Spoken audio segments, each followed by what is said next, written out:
Harper Audio presents The Mouse and the Motorcycle by Beverly Cleary, performed by B.D. Wong. Copyright 1965 by Beverly Cleary, production copyright 2007, HarperCollins Publishers.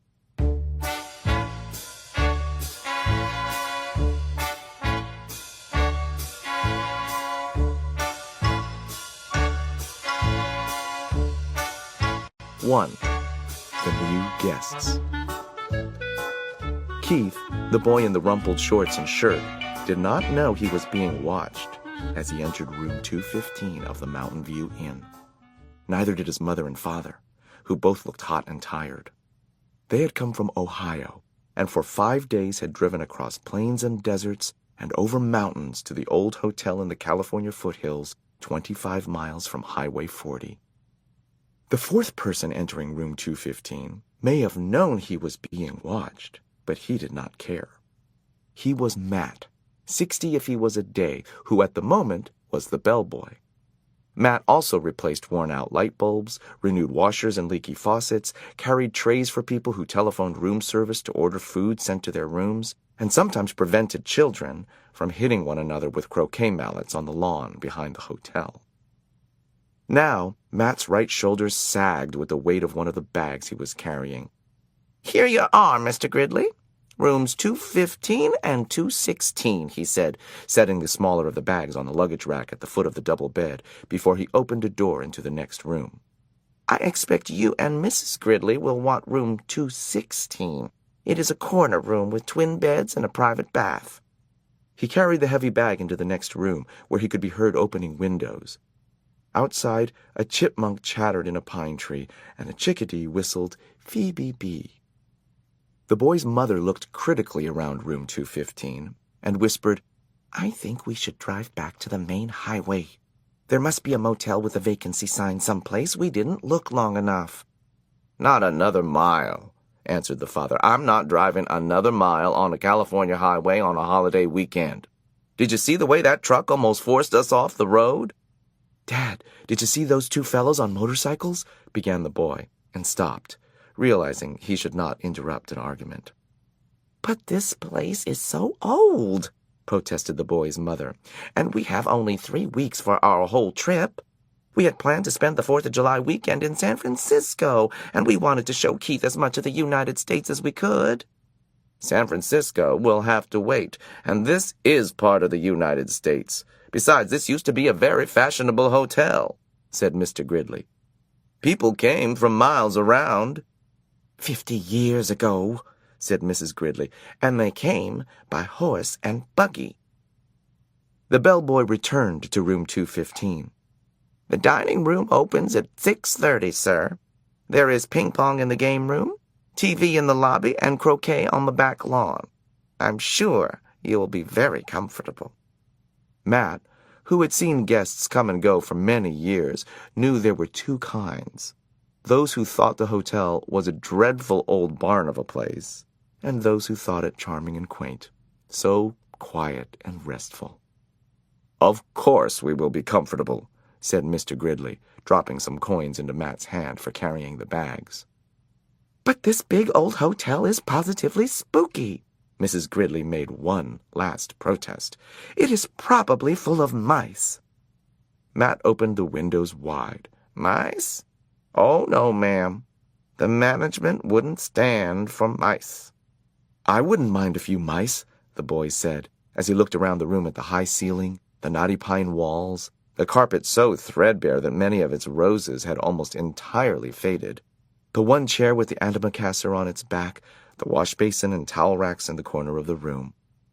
"I like it here," he announced. "A whole room to myself. Usually I just get a cot in the corner of a motel room." His mother smiled, relenting. Then she turned to Matt. "I'm sorry. It's just that it was so hot crossing Nevada, and we are not used to mountain driving. Back on the highway, the traffic was bumper to bumper. I'm sure we shall be very comfortable." After Matt had gone, closing the door behind him, Mr. Gridley said, "I need a rest before dinner. 400 miles of driving and that mountain traffic, it was too much." "And if we are going to stay for a weekend, I had better unpack," said Mrs. Gridley. At least I'll have a chance to do some drip drying. Alone in room 215, and unaware that he was being watched, the boy began to explore. He got down on his hands and knees and looked under the bed. He leaned out the open window as far as he could and greedily inhaled deep breaths of pine-scented air. He turned the hot and cold water on and off in the wash basin and slipped one of the small bars of paper-wrapped soap into his pocket. Under the window, he discovered a knothole in the pine wall down by the floor and, squatting, poked his finger into the hole. When he felt nothing inside, he lost interest. Next, Keith opened his suitcase and took out an apple and several small cars, a sedan, a sports car, and an ambulance about 6 inches long, and a red motorcycle, half the length of the cars, which he dropped on the striped bedspread before he bit into the apple. He ate the apple noisily in big, chomping bites, and then laid the core on the bedside table between the lamp and the telephone. Keith began to play, running his cars up and down the bedspread, pretending that the stripes on the spread were highways and making noises with his mouth, vroom, vroom, for the sports car, wee, wee, for the ambulance, and for the motorcycle, up and down the stripes. Once Keith stopped suddenly and looked quickly around the room, as if he expected to see something or someone. But when he saw nothing unusual, he returned to his cars. Vroom, vroom. Bang! Crash! The sports car hit the sedan and rolled over off the highway stripe. The motorcycle came roaring to the scene of the crash. Keith! His mother called from the next room. Time to get washed for dinner. Okay. Keith parked his cars in a straight line on the bedside table beside the telephone, where they looked like a row of real cars, only much, much smaller. The first thing Mrs. Gridley noticed when she and Mr. Gridley came into the room was the apple core on the table. She dropped it with a thunk into the metal wastebasket beside the table as she gave several quick little sniffs of the air and said, looking perplexed, I don't care what the bellboy said. I'm sure this hotel has mice. I hope so, muttered Keith. 2. The motorcycle. Except for one terrifying moment when the boy had poked his finger through the mouse hole, a hungry young mouse named Ralph eagerly watched everything that went on in room 215. At first, he was disappointed at the size of the boy who was to occupy the room. A little child, preferably 2 or even 3 children, would have been better. Little messy children were always considerate about leaving crumbs on the carpet. Oh well, at least these people did not have a dog. If there was one thing Ralph disliked, it was a snoopy dog. Next, Ralph felt hopeful. Medium-sized boys could almost always be counted on to leave a sticky candy bar wrapper on the floor, or a bag of peanuts on the bedside table, where Ralph could reach them by climbing up the telephone cord. With a boy this size, the food, though not apt to be plentiful, was almost sure to be of good quality. The third emotion felt by Ralph was joy when the boy laid the apple core by the telephone. This was followed by despair when the mother dropped the core into the metal wastebasket. Ralph knew that anything at the bottom of a metal wastebasket was lost to a mouse forever. A mouse lives not by crumbs alone, and so Ralph experienced still another emotion. This time, food was not the cause of it. Ralph was eager, excited, curious, and impatient all at once. The emotion was so strong it made him forget his empty stomach. It was caused by those little cars, especially that motorcycle and the sound the boy made. That sound seemed to satisfy something within Ralph, as if he had been waiting all his life to hear it. Went the boy. To the mouse, the sound spoke of highways and speed, of distance and danger, and whiskers blown back by the wind. The instant the family left the room to go to dinner, Ralph scurried out of the mouse hole and across the threadbare carpet to the telephone cord, which came out of a hole in the floor beside the bedside table. "Ralph," scolded his mother from the mouse hole, "you stay away from that telephone cord." Ralph's mother was a great worrier. She worried because their hotel was old and run down, and because so many rooms were often empty with no careless guests to leave crumbs behind for mice. She worried about the rumor that their hotel was to be torn down when the new highway came through. She worried about her children finding aspirin tablets.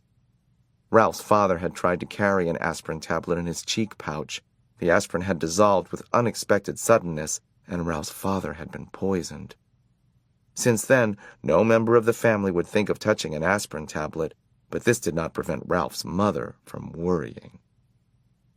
Most of all, Ralph's mother worried about Ralph. She worried because he was a reckless mouse who stayed out late in the daytime when he should have been home safe in bed.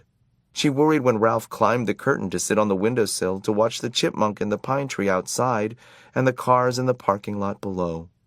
She worried because Ralph wanted to go exploring down the hall instead of traveling under the floorboards like a sensible mouse. Heaven only knew what dangers he might meet in the hall. Maids, bellboys, perhaps even cats. Or what was worse, vacuum cleaners. Ralph's mother had a horror of vacuum cleaners. Ralph, who was used to his mother's worries, got a good running start and was already halfway up the telephone cord. "Remember your Uncle Victor," his mother called after him. Ralph seemed not to hear. He climbed the cord up to the telephone, jumped down, and ran around to the row of cars. There it was on the end, the motorcycle.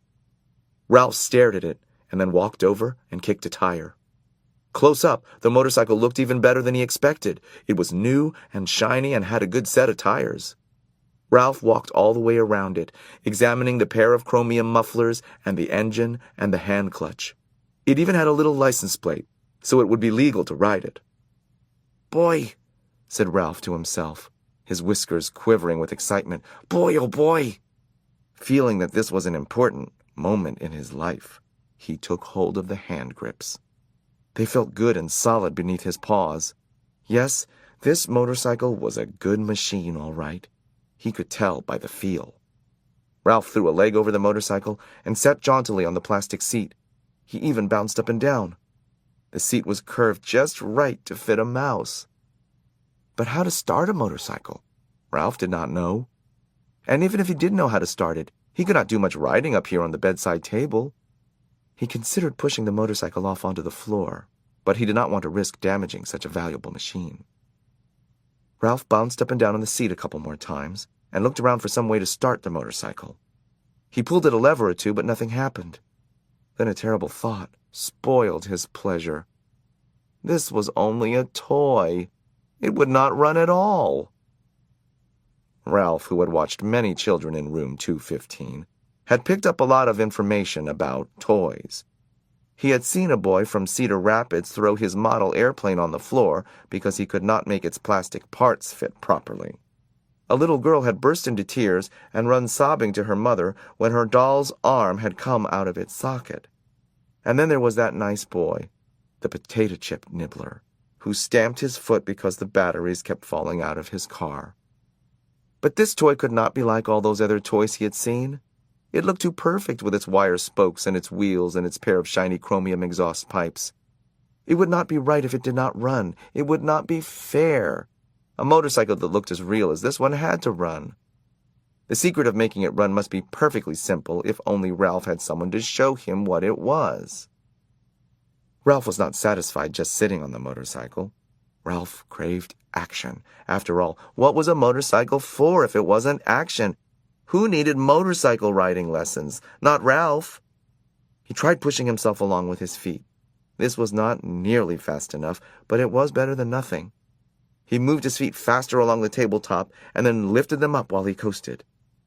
Feeling braver, he bent low over the handlebars and worked his feet still faster toward the edge of the bedside table.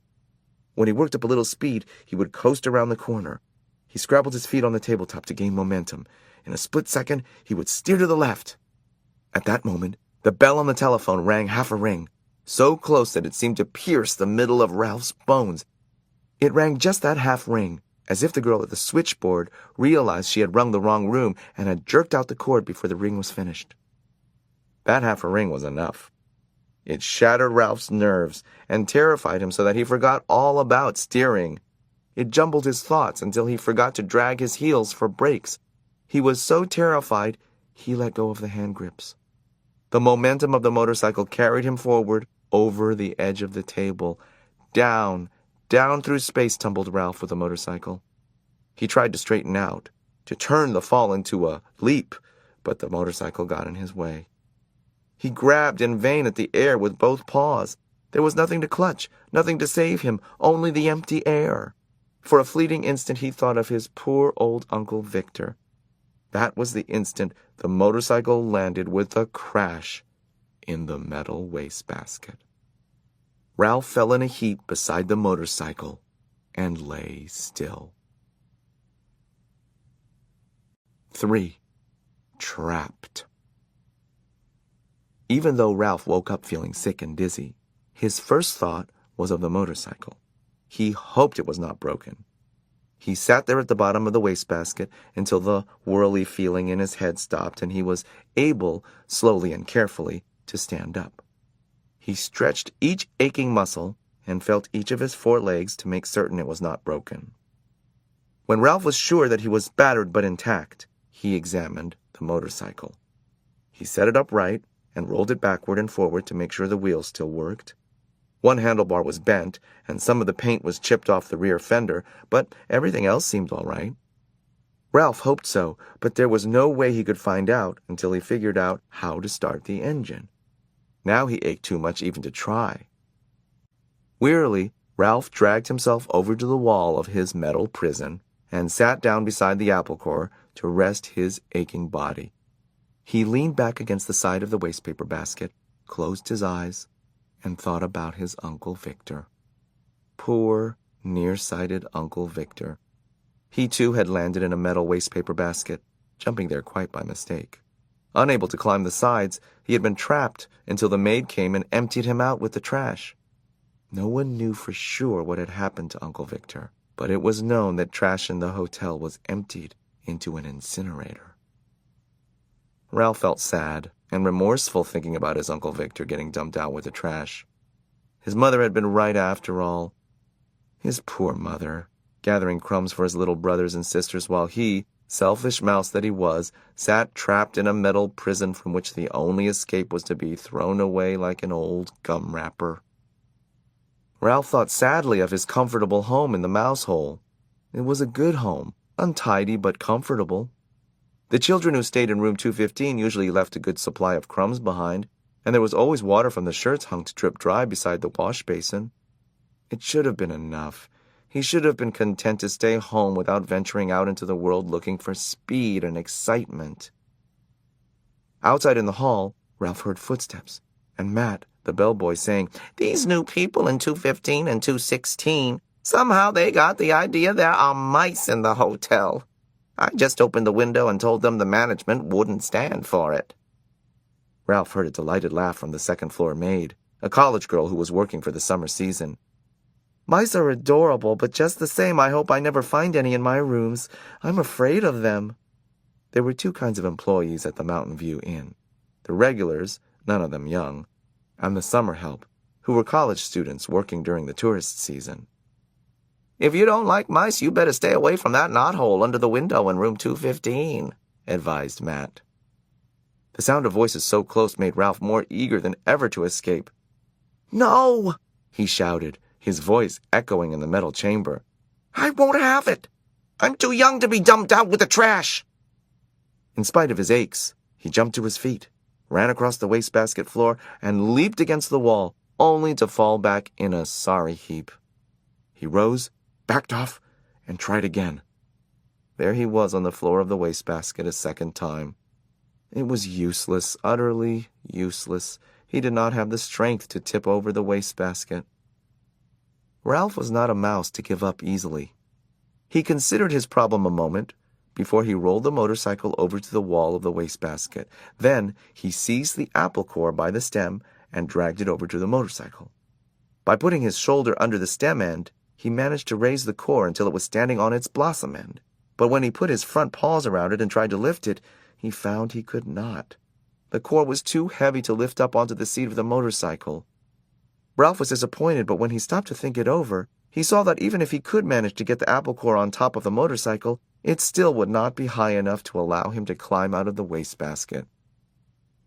Bruised and defeated, Ralph dropped the core and decided that he might as well be thrown out with the trash on a full stomach as an empty one.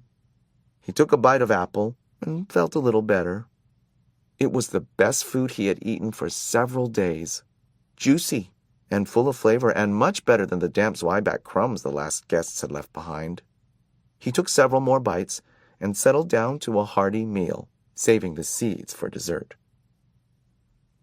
2 ant scouts appeared on the rim of the wastebasket. "Go away," said Ralph crossly, because he did not like to eat food crawling with ants, and because it embarrassed him to be seen in such a predicament. The ants left as silently as they had come. When Ralph had eaten his fill of the apple, he curled up beside the core. He only hoped that someone might happen to drop a Kleenex over him. It was bad enough to be carried to one's doom in a wastebasket, but to be carried to one's doom by a shrieking maid was unthinkable. There was one tiny ray of hope. If someone did happen to drop a Kleenex over him, he just might have a chance to jump and run when the maid tipped the basket up to empty it into the incinerator. The thought that the boy was sure to miss his motorcycle and start looking for it kept Ralph tossing and turning behind the apple core until, stuffed and exhausted, he finally fell asleep. 4. Keith. Ralph did not know how much time had passed before he was awakened by the lamp on the bedside table shining down on him. He squeezed himself into the tiniest possible ball, wrapped his tail around his body, and tried to make himself as thin as the apple core. "My motorcycle!" shouted the boy the very first thing. "Somebody stole my motorcycle!" Uh-oh, thought Ralph. It won't be long now. "Nobody stole your motorcycle," answered the boy's mother from 216. "It's around someplace. You just mislaid it. You can find it in the morning. You had better get ready for bed now." "No, I didn't mislay it," insisted the boy. "I put it right here on the table beside my sports car." "You'll find it someplace," said his mother, not much interested. Boys were always losing things. While Ralph cowered behind the apple core, Keith opened the drawer of the bedside table and slammed it shut. He jerked back the bedspread, yanked the pillows off the bed, and threw them back. Then he got down on his hands and knees and looked under the bed and the table. Ralph wrapped his tail more tightly around his body. "Here it comes," he thought. The boy's face appeared in the opening at the top of the wastebasket. Ralph's heart raced like a motor. "Ha!" said the boy to himself. "Here it is. I wonder how it got there." His hand came down into the wastebasket to seize the motorcycle and lift it out. Still leaning over the wastebasket, he examined the bent handlebar and the chipped paint. "That's funny," he remarked aloud. "It must have rolled off, but I don't see how it could." The boy did the natural thing for a boy to do. He looked into the wastebasket again. Ralph closed both eyes tight and waited. He wished he had not eaten so much of the apple core. If he had not been so greedy, the core would have been thicker and he would have been thinner. "Hey!" whispered the boy, obviously very much surprised. "How did you get in here?" He was careful to keep his voice lower than the sound of the breezes in the pines outside the window. Ralph did not move. He was grateful to the boy for not touching the apple core, even though it was really no protection at all. "Psst," whispered the boy. "Are you asleep?" Still Ralph remained motionless, except for a slight quiver of his whiskers, which he was unable to control. The boy was silent, but the mouse could feel the rhythmic drafts of his breathing. The boy must be thinking, but what was he thinking? That was what was worrying Ralph. "No," said the boy to himself. No, it couldn't be. Couldn't be what? Wondered Ralph, who was beginning to feel cramped from crouching behind the apple core. Hey, wake up, whispered the boy. That was the last thing Ralph wanted to do. Come on, pleaded the boy. I won't hurt you. Ralph considered. After all, what did he have to lose? If he stayed in the wastebasket, he was almost certain to get dumped into the incinerator. He might as well come out from behind the core. If he did, he might find some opportunity to escape. Cautiously, he moved his head from his paws and opened one eye. The boy was smiling down at him. Encouraged, Ralph opened the other eye and lifted his head. That's the stuff, encouraged the boy. Now come on, tell me, did you or didn't you ride my motorcycle off the bedside table? This took Ralph by surprise. He had not expected the boy to guess what happened. Well, yes.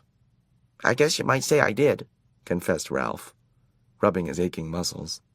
I thought so. Neither the mouse nor the boy was the least bit surprised that each could understand the other. Two creatures who shared a love for motorcycles naturally spoke the same language. That must have been some accident. Did it hurt much? Oh, some, answered Ralph with a display of bravado. Anyway, I didn't exactly ride it. I really coasted off. The telephone rang and startled me. Now, how about getting me out of here? Just a minute, said the boy. How did you get up here in the first place? Climbed, stupid, on the telephone cord. Ralph instantly regretted his rudeness. He had better watch his tongue if he expected any help in escaping from the wastebasket. Oh, of course, said the boy apologetically. I should have thought of that myself. At that moment there came a quick knock on the door to room 215 and the rattle of a key. Help! Cried Ralph. The maid! Don't let her see me! Before the boy could do anything, the maid burst into the room. Oh, excuse me. She seemed surprised to see a boy kneeling by the wastebasket. I've come to turn down the bed. That's all right, said the boy quickly. I can do it myself, thanks anyway. Thank you, said the maid, backing out of the room. Ralph knew she was not anxious to waste time turning down the bed. As soon as she finished her duties, she was going out to the parking lot to meet a busboy, a college boy whose job was clearing tables in the dining room. Whew, that was close. The boy seemed every bit as relieved as Ralph. I'll say, agreed the mouse. Keith, called his mother from 216. Are you getting ready for bed? Sort of, answered Keith. You'd better come in our bathroom and take a bath, said his mother. Aw, gee, Mom, do I gotta? Asked Keith. Yes, you do, said his father. And don't forget to brush your teeth, said his mother. I won't, promised Keith. Then he whispered to Ralph, You just lie low. I'll hurry and take a bath and get into bed and turn out the light, and after Mom comes and kisses me good night, we can talk some more. Lie low indeed. Ralph was indignant. He couldn't lie much lower if he wanted to, and he certainly did not want to sit around waiting to talk. He wanted to get out of that wastebasket. Once he was out, he would see about talking, but not before. Ralph could hear the boy splashing in 216's bathtub and then hastily brushing his teeth in 215's wash basin. After this, there was the sound of a suitcase being opened and clothes dropped on the floor. The boy hopped into bed, and to Ralph's relief, the light was turned out. In a moment, Mrs. Gridley came in to kiss her son good night. Night, Mom, said the boy, sounding as if he were already drowsy. Good night, Keith, said his mother. It looks as if we are going to have to stay here for a few days. Your father refuses to budge. That's okay, muttered Keith, giving the impression he was almost asleep. Good boy, said his mother. You're a good sport. Good night, son, said the boy's father from the doorway between the two rooms. Keith did not answer. Instead, he breathed slowly and deeply, and as Ralph thought, a bit too noisily. There was no sense in overdoing things. As soon as all was quiet in the next room, the boy swung his legs out of bed, fumbled around in his suitcase, and shone a flashlight into the wastebasket. Almost blinded by the unexpected light, Ralph held his paws over his eyes. Hey, cut that out, he He could not remember to be polite. "Oh, sorry." The boy laid the flashlight on the bed, where its beam shone across the wastebasket rather than into it. "That's better," said Ralph. "Now, how about getting me out of here?" As an afterthought, he added, "Please." The boy ignored the mouse's request. "How would you like to ride my motorcycle?" he asked. Ralph's heart skipped a beat, like a motor missing on one cylinder. The mouse-sized motorcycle really would run after all. And there was one thing certain. Since the motorcycle really would run, the boy could not expect him to ride around the bottom of a wastebasket. "Sure." Ralph tried to sound calm. The important thing was to get out of this prison. He braced himself, dreading the touch of the boy's hand on his fur. To Ralph's surprise, the boy did not reach in and grab him. Instead, he slowly and gently tipped the wastebasket on its side, permitting Ralph to walk to freedom with pride and dignity. "Thanks," said Ralph, genuinely grateful for this consideration. "I believe you're okay." "Sure I'm okay," said the boy, setting his motorcycle down beside Ralph. "Did you think I wasn't?" "You never can tell." Ralph put his paw on the handlebar of the motorcycle. "It's a real beauty. Even with a bent handlebar. I'm sure sorry about that." "Forget it," said the boy reassuringly. "It won't hurt much. The motorcycle will still run." Ralph threw his leg over the motorcycle and settled himself comfortably in the seat. "Perfect! Just perfect!" The boy was obviously delighted that his motorcycle was just right for a mouse. Ralph could not have agreed more heartily. It was perfect. Except for one thing. He did not know how to start it. "Well, go on," said the boy. "Ride it." Ralph was ashamed to confess his ignorance. "I don't know how to start it," he admitted. "It's the first motorcycle I have ever had a chance to ride." "You have to make a noise," the boy explained matter-of-factly. "These cars don't go unless you make a noise." The answer was so obvious, Ralph was disgusted with himself for not knowing without asking. He grasped the hand grips, and fearful lest his noise be too squeaky, managed a Sure enough, the motorcycle moved. It really and truly moved across the threadbare carpet. Ralph was so excited that he promptly forgot to make the noise. The motorcycle stopped. Ralph started it again. This time he remembered to keep on making the noise. He sped off into a square of moonlight on the carpet and found a good threadbare spot without any bumps. "Look out for your tail," said the boy. "Don't let it get caught in the spokes." "Thanks for reminding me," said Ralph, causing the motorcycle to stop. He started it again and steered with one paw while he reached back with the other, caught up his tail, and held the tip safely against the handlebar. It was a glorious sensation, speeding around on the carpet, freely and noisily, and most of all, fast. Ralph discovered that if he made the noise fast, the motorcycle speeded up. If he slowed the sound, the motorcycle slowed down.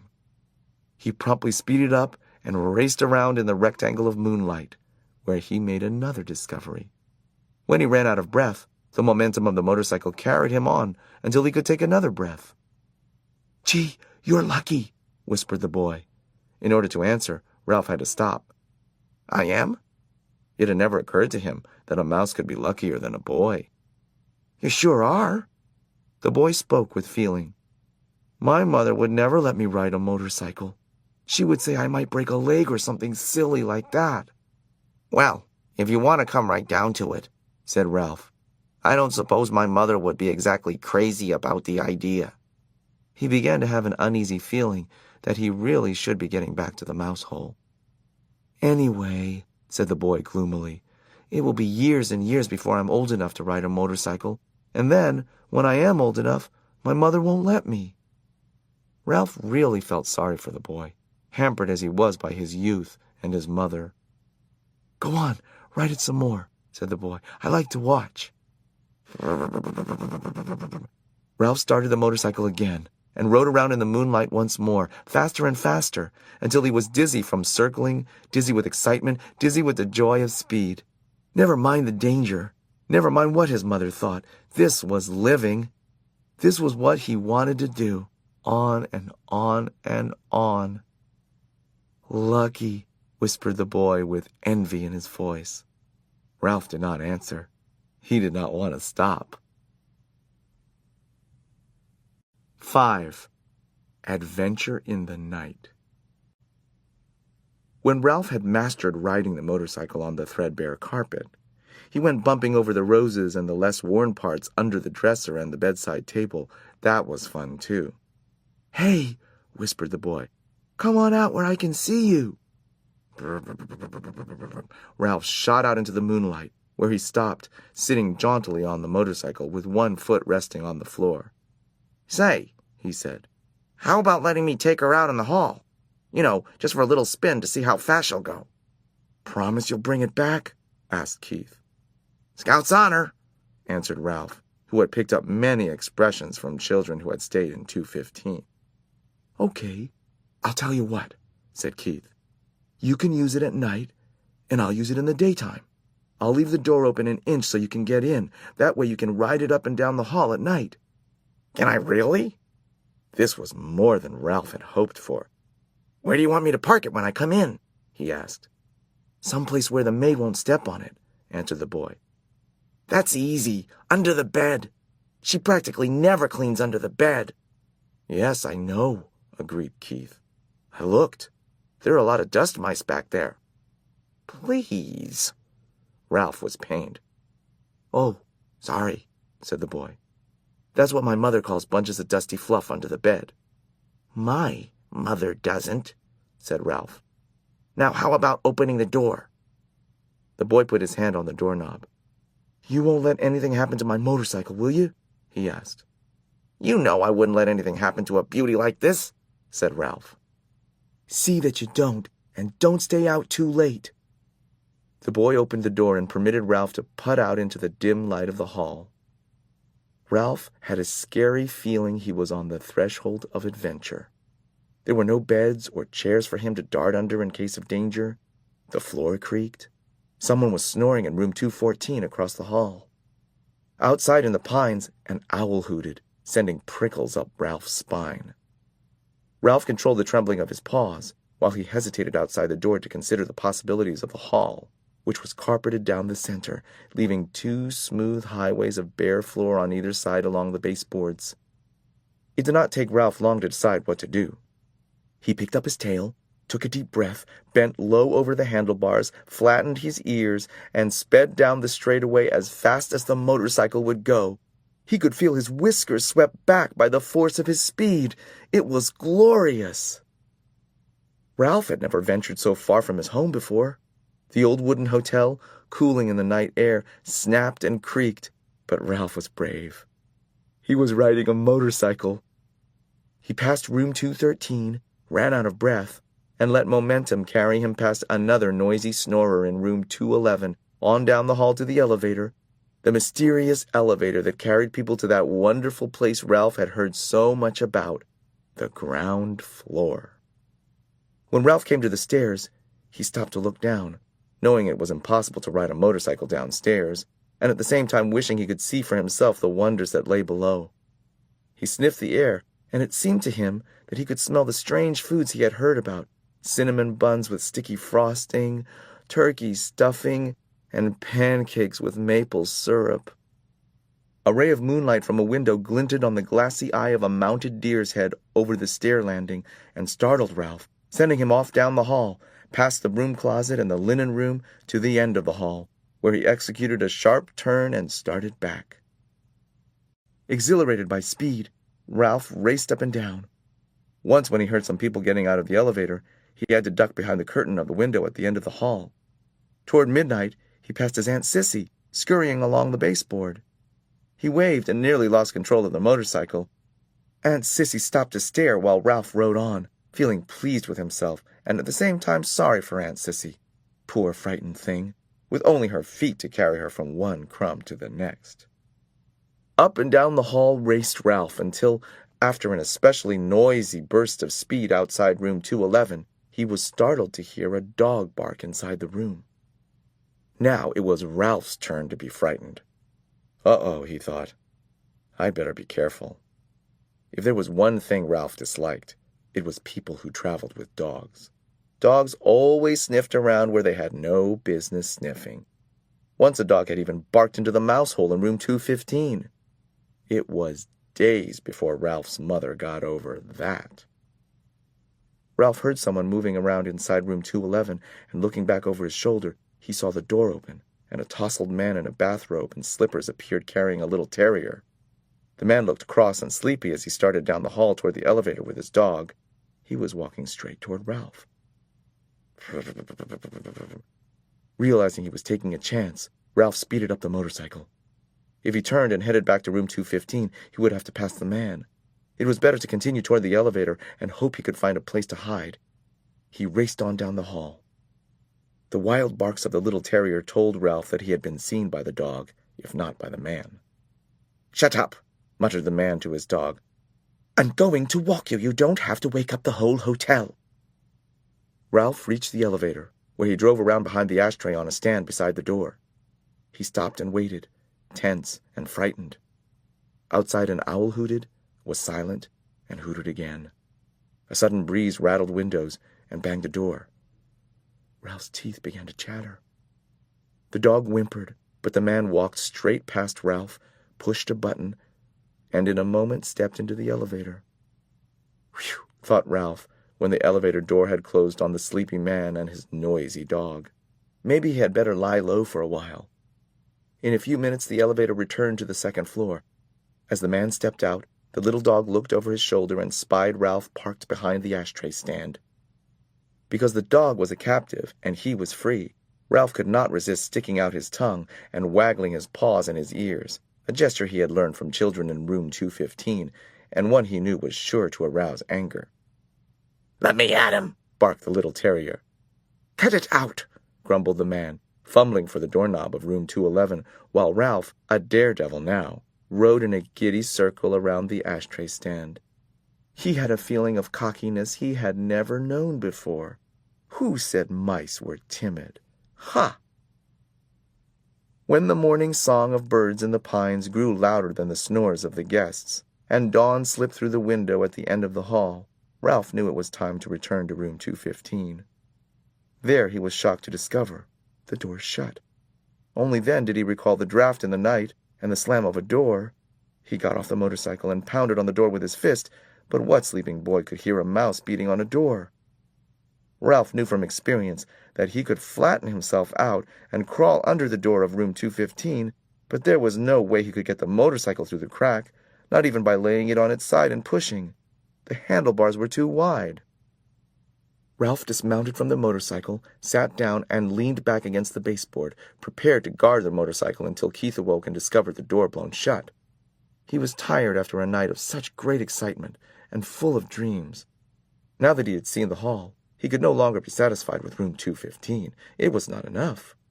He longed to see the rest of the world, the dining room, and the kitchen, and the storeroom, and the garbage cans out back.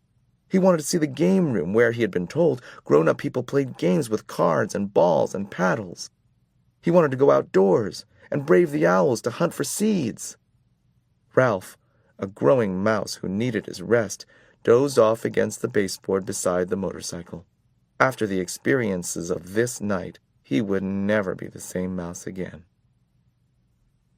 The next thing Ralph knew, Matt, the bellboy, was standing over him. "Aren't you out pretty late?" Matt asked, causing Ralph to jump to his feet even though he was not entirely awake. "You should have been in bed long ago, but I suppose you were out till all hours, speeding around on that motorcycle." Ralph had seen Matt many times, but this was the first time the old man had spoken to him. He was astonished to discover they spoke the same language. Even so, Ralph stood in front of the motorcycle. Anyone who tried to take it away from him would have to fight Ralph first. "Nice little machine you got there," remarked Matt. "Kinda wish I was young enough to ride one myself. Must be fun, speeding along, making all that noise." Ralph realized that Matt was a friend. "Say," he began, "how about helping a fella out?" "Sure," agreed Matt. "What can I do for you?" "Open that door a crack, just enough so I can ride through. I promised the boy I would park his motorcycle under the bed." "Good place," said Matt. "The maid never cleans there if she can help it." Very quietly, He turned the knob and opened the door just enough for Ralph to ride through. Ralph bumped up over the edge of the carpet, swung out around the wastebasket and the bedside table, and was about to drive under the bed when, "Eek!" screamed the boy's mother, who was standing in the doorway between 215 and 216 in her bathrobe, with her hair up on rollers. "A mouse!" Ralph put on a burst of speed and shot under the bed. "Where?" asked the boy's father, coming in from room 216. "Under the bed." "I'll look, Mom," said the boy, jumping out of bed.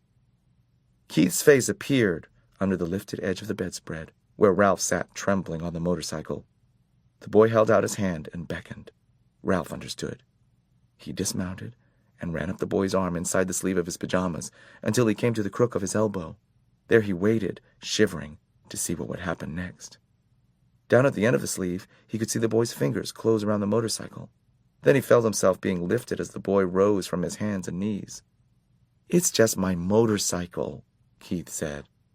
"Yes, that's it," agreed his mother. "The door opened and the mouse rode in." The boy's father began to laugh. "You are still dreaming."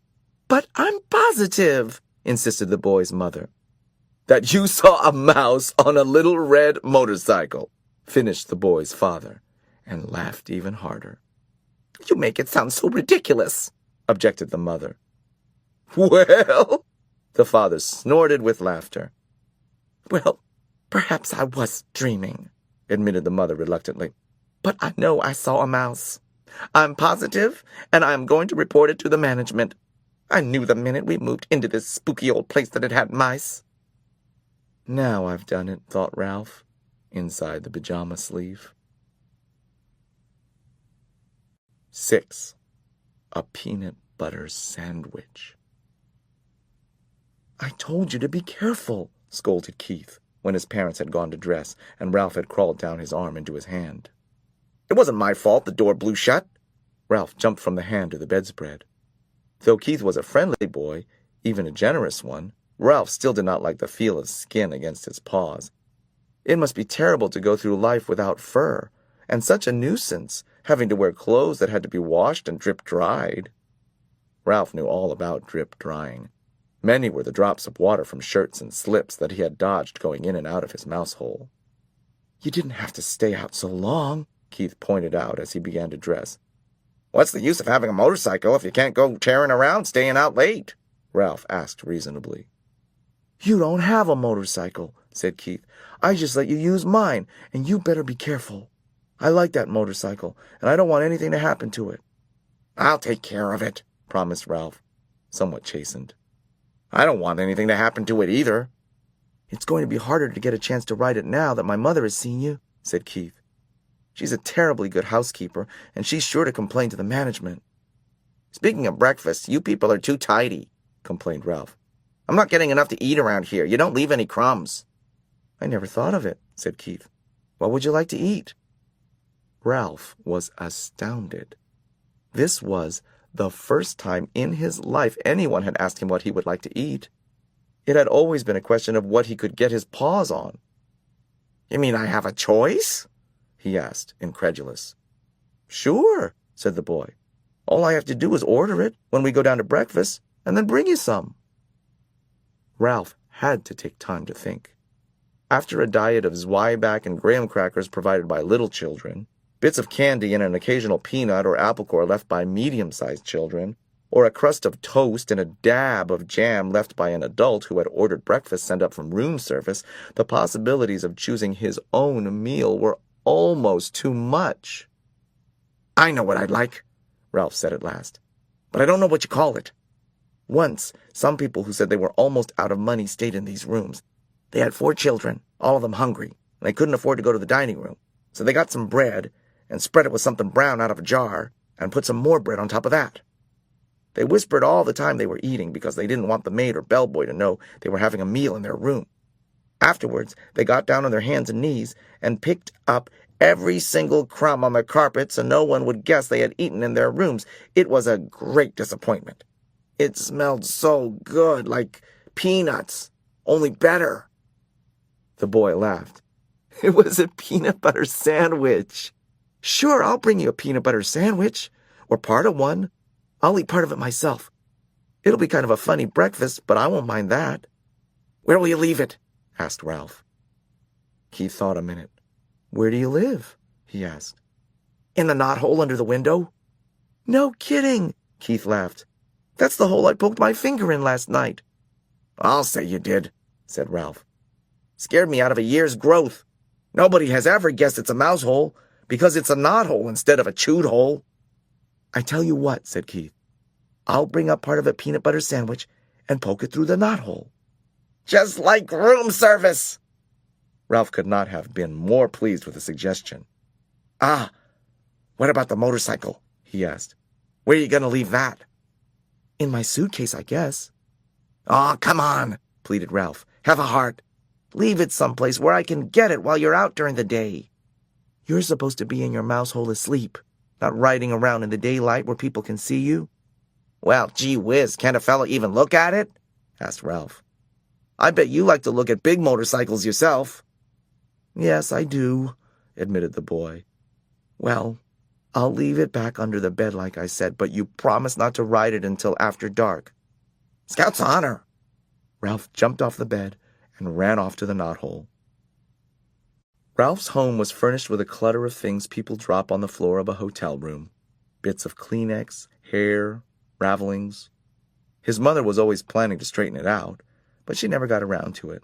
She was always too busy fussing and worrying.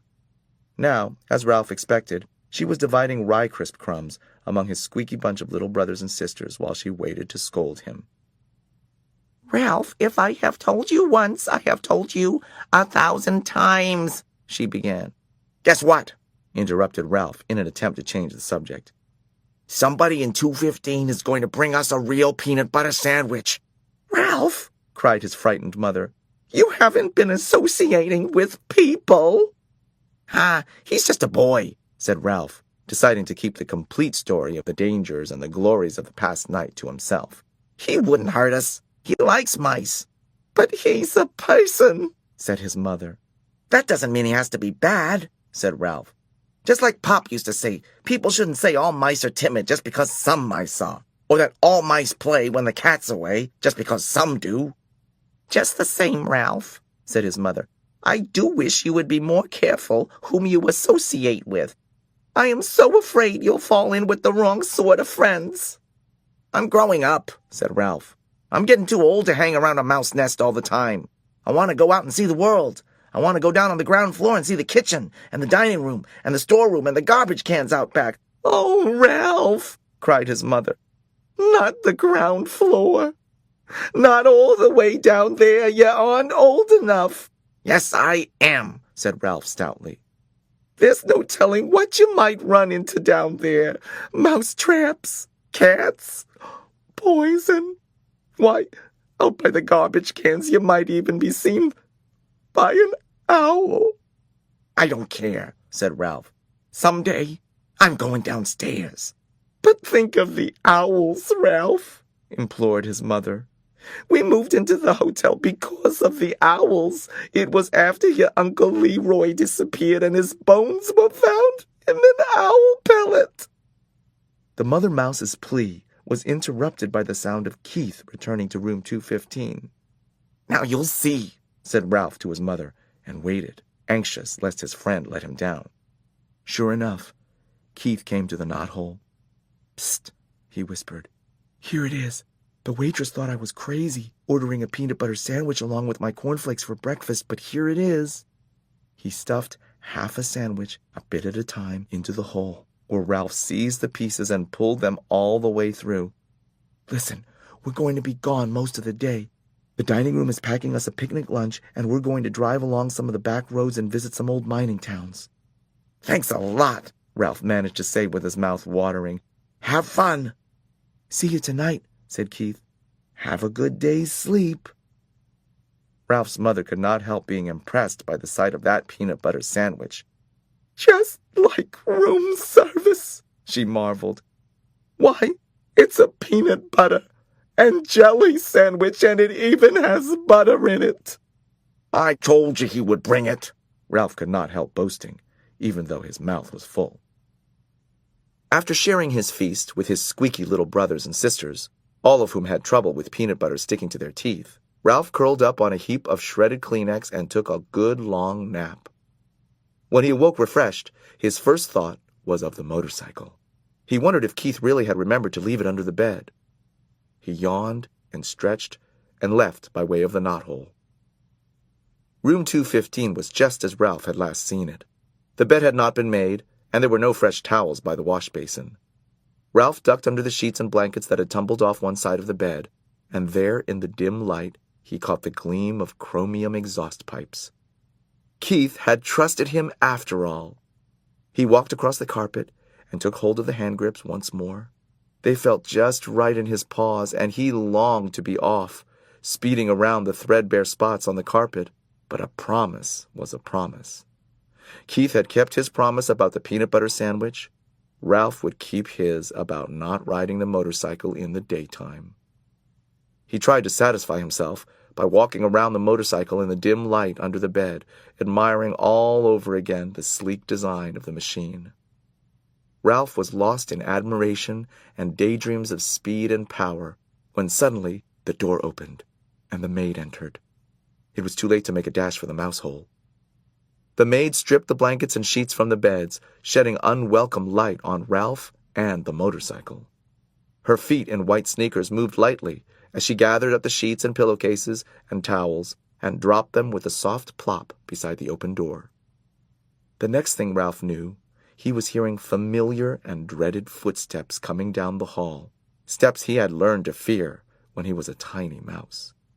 It was the head housekeeper, the woman who was in charge of all the maids in the hotel. He recognized her steps, and he recognized her shoes. Stout, sensible black Oxfords. Nothing was ever clean enough for the head housekeeper, and Ralph's whole family lived in dread lest she discover their mouse hole. Now he held his breath, hoping she would go down the hall, but no, she stepped into room 215. "Good morning, Marjorie." The housekeeper spoke crisply to the maid. "Be sure you clean 215 and 216 very thoroughly this morning. There has been a complaint from the guests. They suspect mice." "Yes, ma'am," said the maid. "Look behind all the drawers," continued the housekeeper, "and in the corners of the closets. Please report any evidence of mice, and be sure you vacuum under the beds. You have been getting careless lately." With that, she walked briskly down the hall. "Old grouch," muttered the maid, as she reached into the hall for something that produced a sound that struck terror into Ralph's heart. It was the clang of vacuum cleaner attachments banging together. 7. The vacuum cleaner. From his position under the bed, Ralph watched the tank of the vacuum cleaner being dragged in from the hall, and listened to the clash and clang of the attachments as the maid connected a long metal tube to the nozzle at the end of the hose and fastened a carpet-cleaning part to the end of the tube. He heard her humming to herself as she plugged in the deadly machine and began to work it back and forth across the carpet. "It's nice she's so happy," thought Ralph bitterly, as he watched the hungry machine devour dust and lint that lay in its path. The maid's feet in white sneakers moved across the room until, without bothering to bend down to see where she was cleaning, she shoved the attachment under the bed. It slid closer and closer to Ralph. To be on the safe side, he pushed the motorcycle farther from the reach of the machine, but he dared not take his eyes off the attachment for even an instant. He shuddered as he watched it gobble a dust mouse, but even as he shuddered, he was fascinated by the power of the motor. The maid began to sing, "I'll give to you a paper of pins, for that's the way my love begins." The attachment fell off the end of the long tube, but the maid, whose thoughts were elsewhere, did not notice. Now Ralph could feel the machine suck in its breath and knew he was in danger of being inhaled along with the dust mice. Recklessly, the maid pushed the open end of the tube back and forth any old way. There was no guessing which way it would go next. Ralph had to run with the motorcycle to avoid that terrifying hole at the end of the tube. He ran to the right, he ran to the left, and still the maid pushed the tube around, unaware that the attachment had fallen off. Suddenly the maid threw down the tube, but did not turn off the motor. The tube landed with a bump and a bounce, and before Ralph realized what was happening, the awful machine had inhaled his tail, and he felt himself being pulled by suction across the carpet. "Help!" He could not keep from squeaking, but no one heard him above the roar of the machine. He just managed to catch the rear wheel of the motorcycle as he was sucked along the carpet. He hung on with all his strength. The machine, which was strong enough to suck up a mouse, was not strong enough to suck up a mouse and a motorcycle. Ralph lay there on his stomach, hanging on for dear life, and feeling his whiskers and fur swept back toward the machine. From his position on his stomach, Ralph could see the girl standing in front of the dresser. She was smiling at herself in the mirror and arranging her hair, dreaming, no doubt, of the busboy. Ralph despaired. There was no telling how long she would stand there in that silly way. With the vacuum cleaner motor making so much noise, the housekeeper was sure to think she was busy working. Ralph felt his paws beginning to slip. He did not know how much longer he could hold out against the machine. He had to think of something, and think of it fast. With every bit of strength he had left in his body, he clung to the wheels of the motorcycle with his left paw, while he moved his right paw up to the exhaust pipe. If he could just manage to pull himself along until he could get on the motorcycle. Bit by bit, hand over hand, Ralph dragged himself forward along the exhaust pipe. He knew he was making progress when he could see part of his tail once more. He reached back and yanked his tail out of the tube, only to have it sucked in again. Ralph was far from being out of danger. "I'll give you the keys to my heart," the maid sang to herself before the mirror, now pulling her hair behind her ears, now piling it on top of her head, oblivious to the desperate struggle under the bed. Once, Ralph's paw slipped from the exhaust pipe, and he thought he was a goner until he caught the rear wheel in time to save himself. Slowly, he moved forward until his entire tail was free. Things were easier when he could brace his hind foot against the spokes of the rear wheel. Slowly he rose, clinging to the machine, until he was able to grasp the hand grips and throw his leg over the seat. Ralph felt considerably safer sitting on the motorcycle and very much pleased with himself for having outwitted the vacuum cleaner. He was quite sure by now that the maid would never bother to look under the bed. He tried to move forward, propelling the cycle with his feet, but he found the suction from the motor behind him was too strong. This made him wonder if the motor on Keith's cycle was stronger than the pull of the machine behind him. The more Ralph thought about it, the more important it seemed to him to find out. "No, I won't." "Yes, I will," Ralph argued with himself. He had promised not to ride in the daytime. Yes, but Keith did not know he would have a chance to see which was stronger, the motorcycle or the vacuum cleaner. Keith would be interested, wouldn't he? Wouldn't any boy? Riding the motorcycle would not be reckless. It would be an important experiment. Motorcycle versus vacuum cleaner. Which would be the winner? Ralph had to find out. The maid turned abruptly from the mirror. Her feet and sneakers moved across the floor toward the electric outlet. If she disconnected the vacuum cleaner, there would be no experiment. If Ralph was going to pit one motor against the other, he had to do it now. He would never have another chance. Ralph picked up his tail and started the motor. Without taking time to let it warm up, he gunned it with all the breath he could inhale.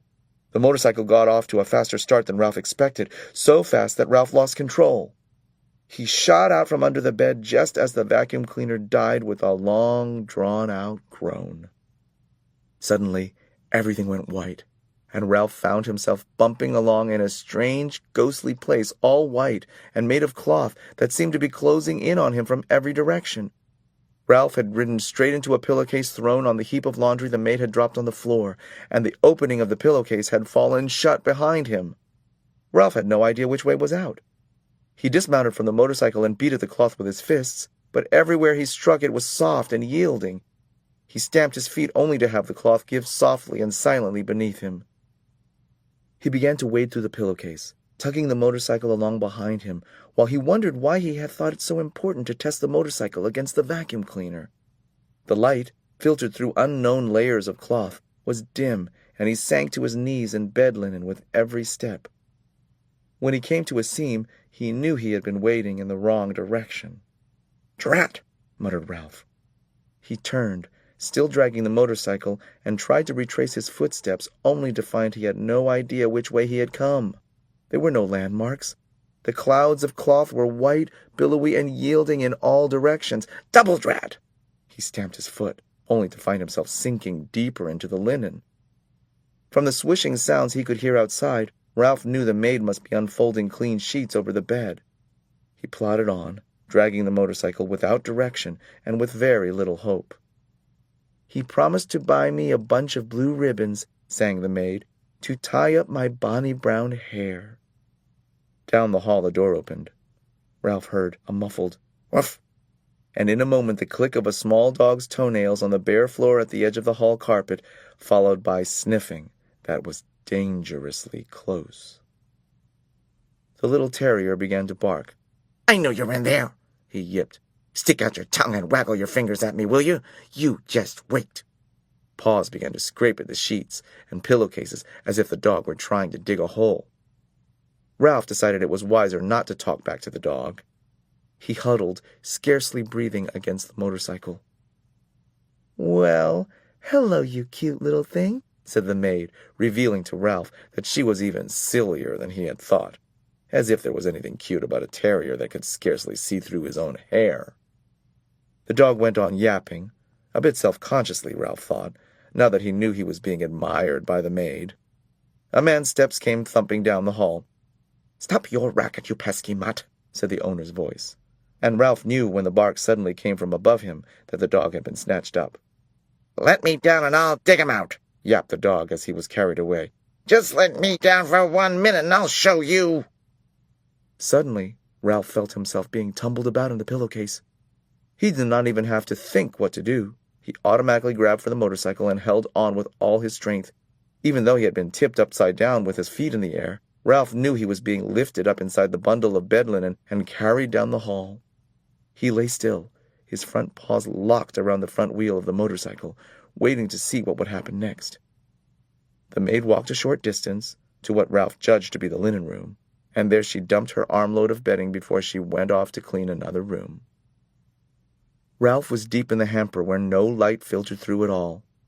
These sheets and pillowcases were on their way to the laundry, and since he had no wish to be laundered, any more than he had wished to be thrown out with the trash, there was only one thing for him to do: start chewing.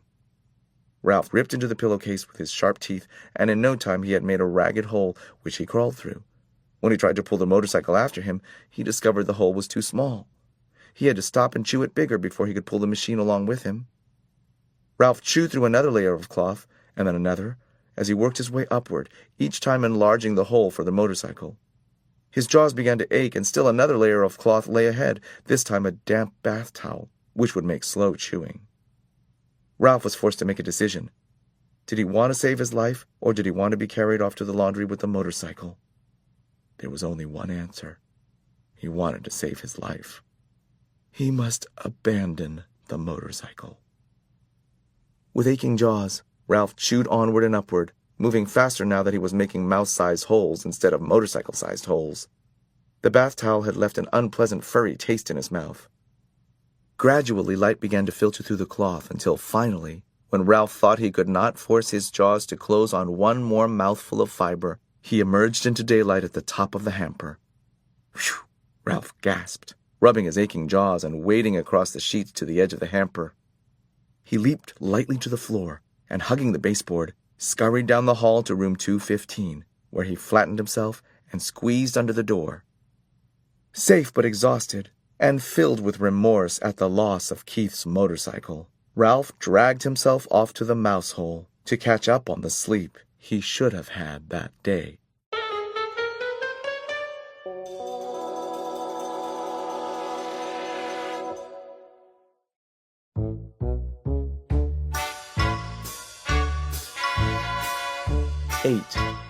A family reunion. The next thing Ralph knew, his mother was shaking him by the shoulder. "Wake up," she said. "Ralph, wake up! Room service has brought us another meal." "Room service?" Ralph rubbed his eyes, not believing what he had heard. "Room service has brought our dinner?" "Yes, a real feast. A whole blueberry muffin and a chocolate chip cookie," said Ralph's mother. "Get up, we are having a family reunion." It all came back to Ralph. "Oh, room service," he said, understanding at last. "You mean the boy, Keith?" "He is room service to me." Ralph's mother sounded happy and carefree. Ralph sat up. Already his aunts and uncles and many squeaky cousins were arriving by the secret paths in the space between the walls. It was a long time since anyone had had enough food for a family reunion, and there was rejoicing in the mouse nest for everyone but Ralph. He was thinking of the motorcycle he had lost and the promise he had broken. He had a dull, heavy feeling in the pit of his stomach, and he did not feel like celebrating. "Why, there's Ralph!" squeaked his Aunt Sissy, who thought she was better than the rest of the family because she lived in the bridal suite where, she led her relatives to believe, riches of rice fell to the carpet when the bride took off her hat and the groom shook out his coat. The rest of the family knew Aunt Sissy was not as grand as she pretended to be, because very few brides and grooms came to this hotel these days. "My, how you've grown!" Ralph never knew what to say when people told him how he had grown. "Well, well, if it isn't Ralph," said Uncle Lester, who had a nest inside the wall of the housekeeper's office, where the maids dropped donut crumbs every morning at 10 o'clock when they had their coffee. "What's this I hear about you riding up and down the halls on a motorcycle?" Uncle Lester had a way of saying the wrong thing at the wrong time. "My land, a motorcycle," said old Aunt Dorothy. "Isn't that pretty dangerous?" "Wouldn't mind riding one myself if I were a few years younger," said Uncle Lester. All the little cousins came crowding around Ralph. "Show us your motorcycle," they squeaked. "We want to ride it. Come on, give us a ride on your motorcycle, Ralph. Huh, Ralph? Come on, Ralph, please." Ralph knew he was expected to be polite to all his relatives, even the squeaky little cousins. "Well," embarrassed and ashamed, he looked down at the floor. "I sort of lost the motorcycle in a pile of sheets and pillowcases." "Lost the motorcycle? Oh, Ralph!" cried his mother, genuinely alarmed. Ralph knew what she was thinking. Did this mean the end of room service? Did she have to go back to pilfering crumbs for his brothers and sisters? "That's a young mouse for you," said tactless Uncle Lester. "Can't take care of anything." "If anyone asks me, I think it's a good thing he lost it," said Aunt Dorothy. "Riding a motorcycle is just plain foolhardy." All the little cousins looked disappointed and sulky. "I don't think he ever had a motorcycle," said one. "I bet he just made it up," said another, and the rest agreed. Ralph felt terrible. The family reunion swirled on around him. The muffin and cookie were divided. Cousins fought over the blueberries. Uncles, usually overweight uncles, asked for second helpings. Everyone talked at once. The little cousins finished their dinner and went racing around the mouse nest. The aunts and uncles raised their voices to be heard above the racket their children made.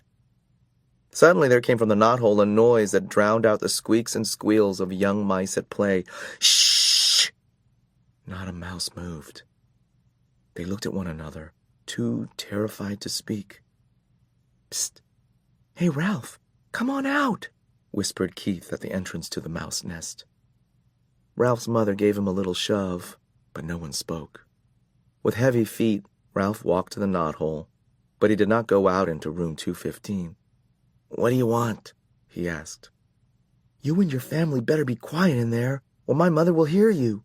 You know how she is about mice," Keith said. "I don't know why people say things are quiet as mice. You sound like a pretty noisy bunch to me." Behind Ralph, his relatives began to tiptoe quietly away to their own homes, leaving his mother to do all the cleaning up. "Did you have a nice picnic?" Ralph asked, dreading what he must tell the boy. "Yes. We saw an old mining town with a real jail with bars on the windows." Keith reached into his pocket and pulled out something curved and hard and white with a rubber band fastened to it with a piece of Scotch tape. "I brought you a present," he said. "Come on out." Puzzled and curious, Ralph squeezed through the knothole. "What is it?" he asked. Whatever the object was, he had never seen anything like it. "Half a ping-pong ball I found down in the game room," said Keith. "See, I patted the inside with thistledown and anchored the rubber band to the top with Scotch tape." "What for?" Ralph still did not understand. "A crash helmet for you." Keith set the half ping-pong ball on Ralph's head and slipped the rubber band carefully around his whiskers until it rested under his chin. "There, That's just right. You need it big so there will be plenty of room for your ears. When you ride a motorcycle, you need a crash helmet. Ralph peered at Keith from under his new crash helmet, which rested lightly on his head. He knew he looked every inch a motorcycle racer, but never in his whole life had he felt so ashamed. He longed to crawl off into his hole and never face Keith again, but his conscience, which until now he did not know he had, would not let him. There was nothing to do but stand there in his fine new crash helmet and confess. "You might as well know," he told Keith. "I lost the motorcycle." "Lost the motorcycle?" Keith, who had been kneeling, sat back on his heels. "But how?" "I rode it by mistake into a pillowcase and a heap of linen on the floor, and it got dumped into the laundry hamper," confessed Ralph. "You rode it into the pillowcase?" repeated Keith. "But you weren't supposed to ride it in the daytime. You promised." "I know," agreed Ralph miserably. "I didn't exactly mean to ride it." "But you did." Keith's voice was accusing. "Well, you see, the maid was vacuuming under the bed, and I—" began Ralph, and stopped. "Oh, what's the use? I rode it, and I lost it, and it's probably gone to the laundry by now, and I'm sorry." The boy and the mouse were silent. Both were thinking about the little motorcycle, with its clean lines and pair of shining chromium exhaust pipes. "That motorcycle was my very most favorite of all my cars," said Keith. "I saved my allowance and bought it myself." Ralph hung his head in his crash helmet. There was nothing more he could say. It was a terrible thing he had done.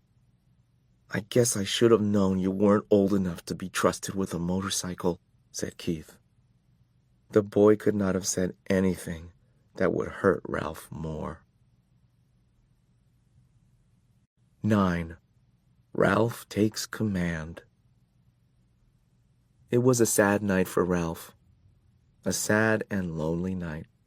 If he went back to the mouse hole, his mother was sure to worry him with embarrassing questions about the motorcycle. She would also expect him to help clean up after the family reunion. If he took off his crash helmet, he could squeeze under the door and explore the hall on foot, but he could not bear to part with the helmet, and anyway, he had no desire to travel by foot where he had once ridden with such noise and speed. Ralph scurried through shadows on the floor to the curtain, which he climbed to the windowsill. There he sat, huddled and alone, staring out into the night, listening to the kissing sounds of the bats as they jerked and zigzagged from the eaves of the hotel, through the pines and back again. Around the window, the leaves of a Virginia creeper vine shifted in the breeze, and down in the lobby a clock struck midnight. An owl slid silently through the night across the clearing of the parking lot from one pine to another. Ralph could remember a time when he had envied bats and owls their ability to fly, but that was before he had experienced the speed and power of a motorcycle. Early in the morning, the smell of bacon drifting up from the kitchen brought back all Ralph's dreams of the ground floor. It was not long until he was embarrassed to discover that Keith was awake and was lying quietly in bed watching him. "Hi," said Keith. "Oh, hello." Ralph wished he had returned to the mouse hole before dawn. "Well, I guess it's about time for me to go home to bed." Keith sat up. "Don't go yet. Wait until my folks get up."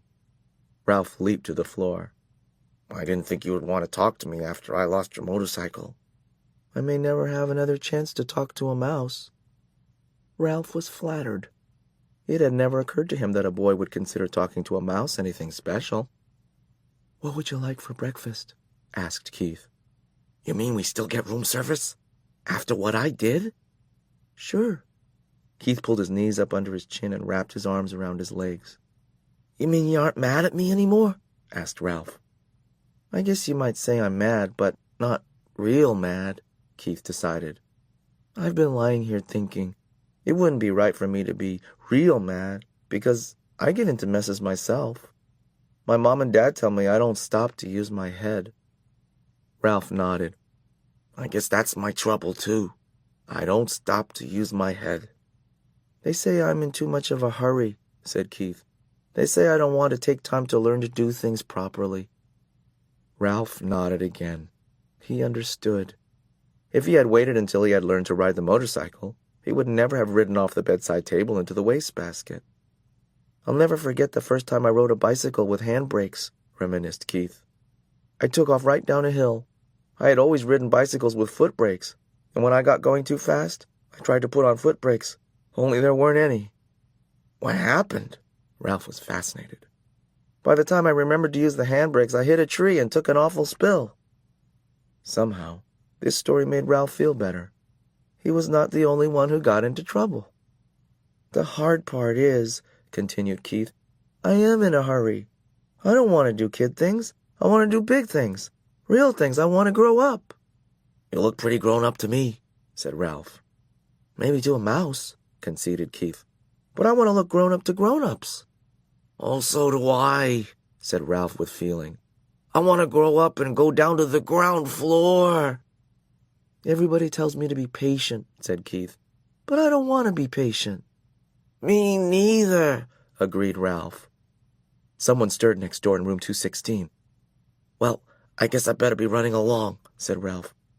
Say, about that breakfast. Sure, what do you want? How about some bacon, suggested Ralph, remembering the fragrance that had floated up to the windowsill.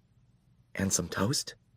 With jelly, agreed Ralph, and ran off to the mouse hole, eager to tell his family things were not so bad after all. They were still entitled to room service. But when Ralph reached the mouse hole, he found pandemonium. His brothers and sisters and cousins were huddled together, squeaking with fright. His mother picked up a bunch of shredded Kleenex and put it down again, only to pick up another bunch, as if she did not know what to do with it. Uncle Lester and Aunt Dorothy were there too, stuffing crumbs into their mouths as if they expected never to eat again. Dear me, Ralph's mother was saying. Whatever shall we— Oh, Ralph, there you are at last. Where on earth have you been? Never mind, we haven't time. Time for what? Asked Ralph. What's going on around here anyway?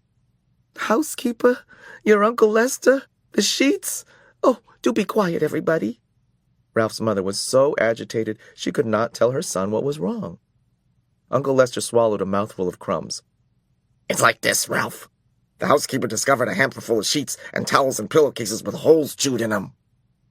Uh-oh, thought Ralph. Whatever had happened was all his fault. He might have known. I heard her telephoning the manager about it from her office, continued Uncle Lester. The manager came up and called in all the maids and the bellboys, and everyone had to look at the holes chewed in the sheets. It was quite a powwow. The motorcycle, thought Ralph. What happened to the motorcycle? There might be a chance it did not go to the laundry after all. You didn't happen to see a motorcycle in the housekeeper's office, did you? He ventured. I was listening, not looking out, said Uncle Lester. I am not foolhardy, like some people around here. Ralph, you know what this means. His mother managed to pull herself together to say that much. It means war on mice, said Aunt Dorothy ominously. It means traps, poisons, said Uncle Lester. Who knows? This time the management might even spend money on an exterminator. We shall have to flee. There is nothing else to do. And if we flee, the owls will get us, said Ralph's mother, causing the brothers and sisters and cousins to set up an awful squeal. Shh! The mother mouse fluttered her paws in alarm. Flee? Ralph was bewildered. Flee and leave room service? Room service? Exclaimed his mother. How can we expect room service after you lost that poor boy's motorcycle? It's all right, Ralph assured his mother, and could not resist adding rather grandly, I've already ordered. Room service is bringing us bacon and toast with jelly. This news silenced everyone.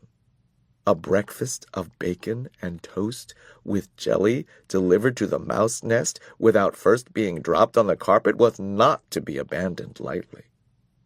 We want some jelly! We want some jelly! All the little cousins began to squeak. Be quiet, ordered Uncle Lester. Do you want them to find us? Ralph knew that no matter what the others chose to do, he was not going to flee from the hotel, not until he found out what had happened to the motorcycle. He was very sure of this, and all at once he felt calm and clear-headed as he had never felt before. He knew exactly what his family should do. Be quiet, everybody, Ralph ordered, standing up straight so all his relatives could see him. I will tell you what we are going to do. See here, Ralph, interrupted Uncle Lester. You are pretty young to be giving orders to your elders. Now, Lester, said Aunt Dorothy, let's listen to Ralph. After all, he has our food brought up by room service. No one else in the history of the family has managed that.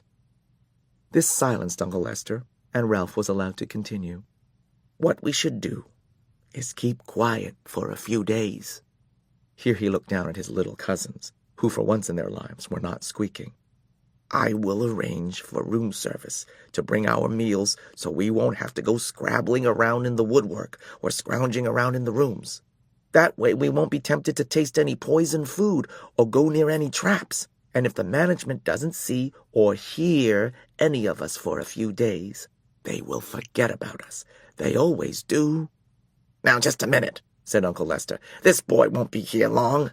You know how it is with people, here today and gone tomorrow. Ralph had the answer. This is only Sunday. He will be here until Tuesday, because Monday is the 4th of July, and his father says he won't drive in holiday weekend traffic. He always brings us plenty, and if we don't stuff ourselves, we can save enough to last until the management forgets us. Uncle Lester nodded thoughtfully. That seems like a sound idea. Yes, but Ralph, there is one thing that worries me, said his mother. How are we going to tip room service? When people have a way to bring food to the room, they always give him a coin or two for his service. We haven't any money. Ralph had not thought of this. If we are going to continue to accept room service, we must do the right thing, insisted his mother. Don't worry, I'll think of something, promised Ralph, in the grand way he had acquired since he had ordered a meal sent up to the mouse nest. 10. An anxious night. At first, Ralph's scheme worked. Keith delivered the promised bacon, toast, and jelly. The mice ate sparingly and laid aside the leftovers against the day Keith must leave the hotel. Ralph's mother continued to worry about tipping room service. I want to do the right thing, she insisted. There must be some way we could manage a tip. The mice dared not leave the nest to search for small coins that might have rolled under beds and dressers. It was late in the afternoon when Ralph heard Keith and his parents returning to their rooms. Very quietly, so that his toenails did not make scrabbling sounds in the woodwork, he slipped to the knothole and peeped out in time to see Keith flop down on the bed. "Do I have to go down to the dining room for dinner?" Keith asked his mother and father. "I'm not hungry." "Uh-oh," thought Ralph. "There goes dinner." "I told you not to eat that whole bag of peanuts so close to dinner time," said his father. "I didn't eat all of it," said Keith. That's good, thought Ralph. At least there would be peanuts for dinner. "You'll feel better after you get washed up for dinner," said Mrs. Gridley. "Hurry along now."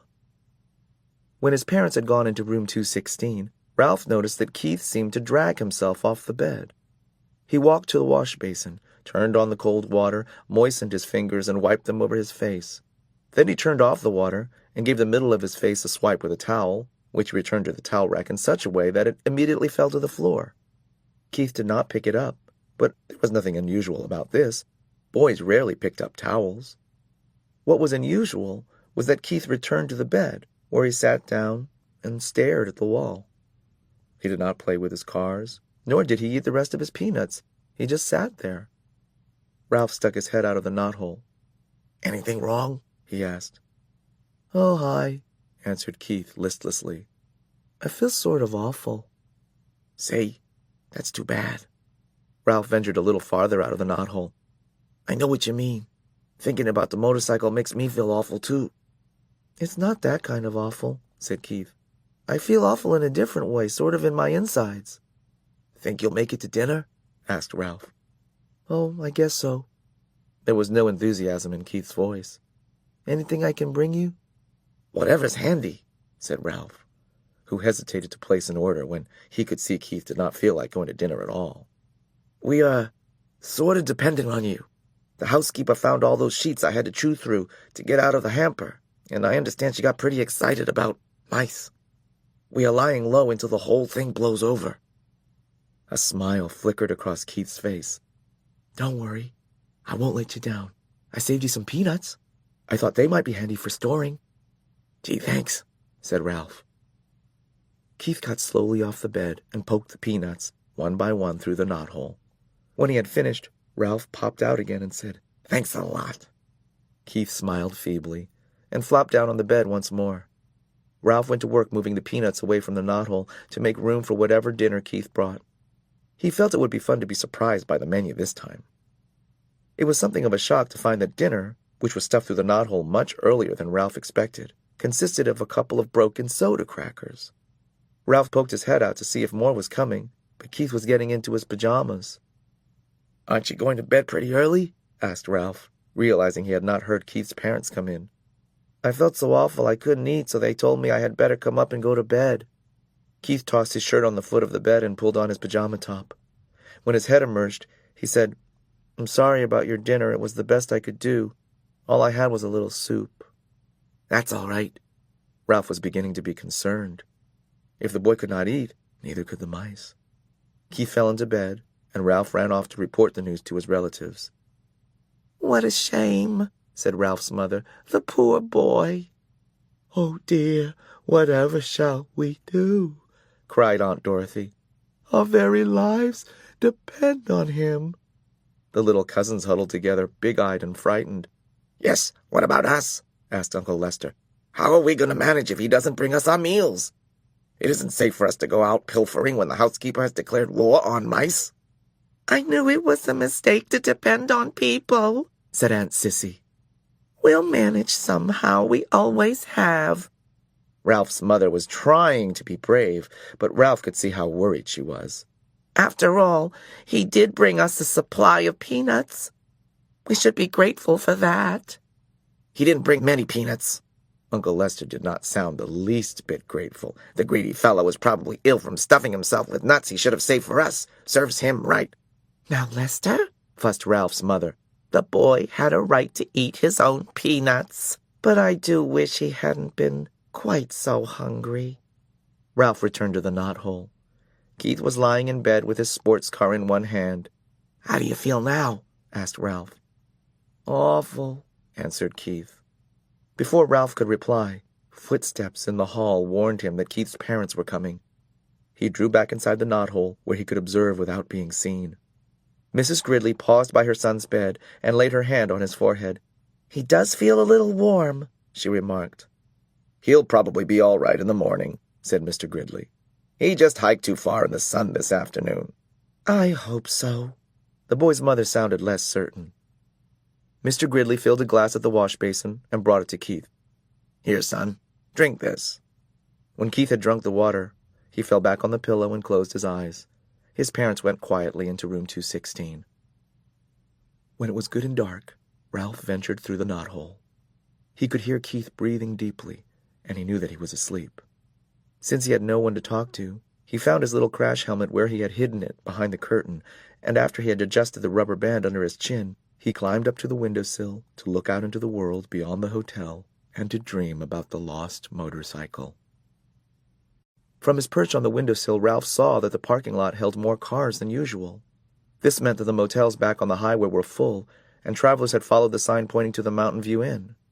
He could hear the holiday weekend activity in the halls, too, people walking up and down, luggage being set with a thump on the floor, keys rattling in locks. Gradually, as the night wore on, the hotel grew silent. More silent than usual, for now even the second-floor mice were quiet. There was no scurrying, scrabbling, or squeaking inside the walls. In the silence, Keith tossed in his sleep and mumbled something that sounded like motorcycle. In a moment, his mother slipped through the doorway, pulling her robe on over her nightgown.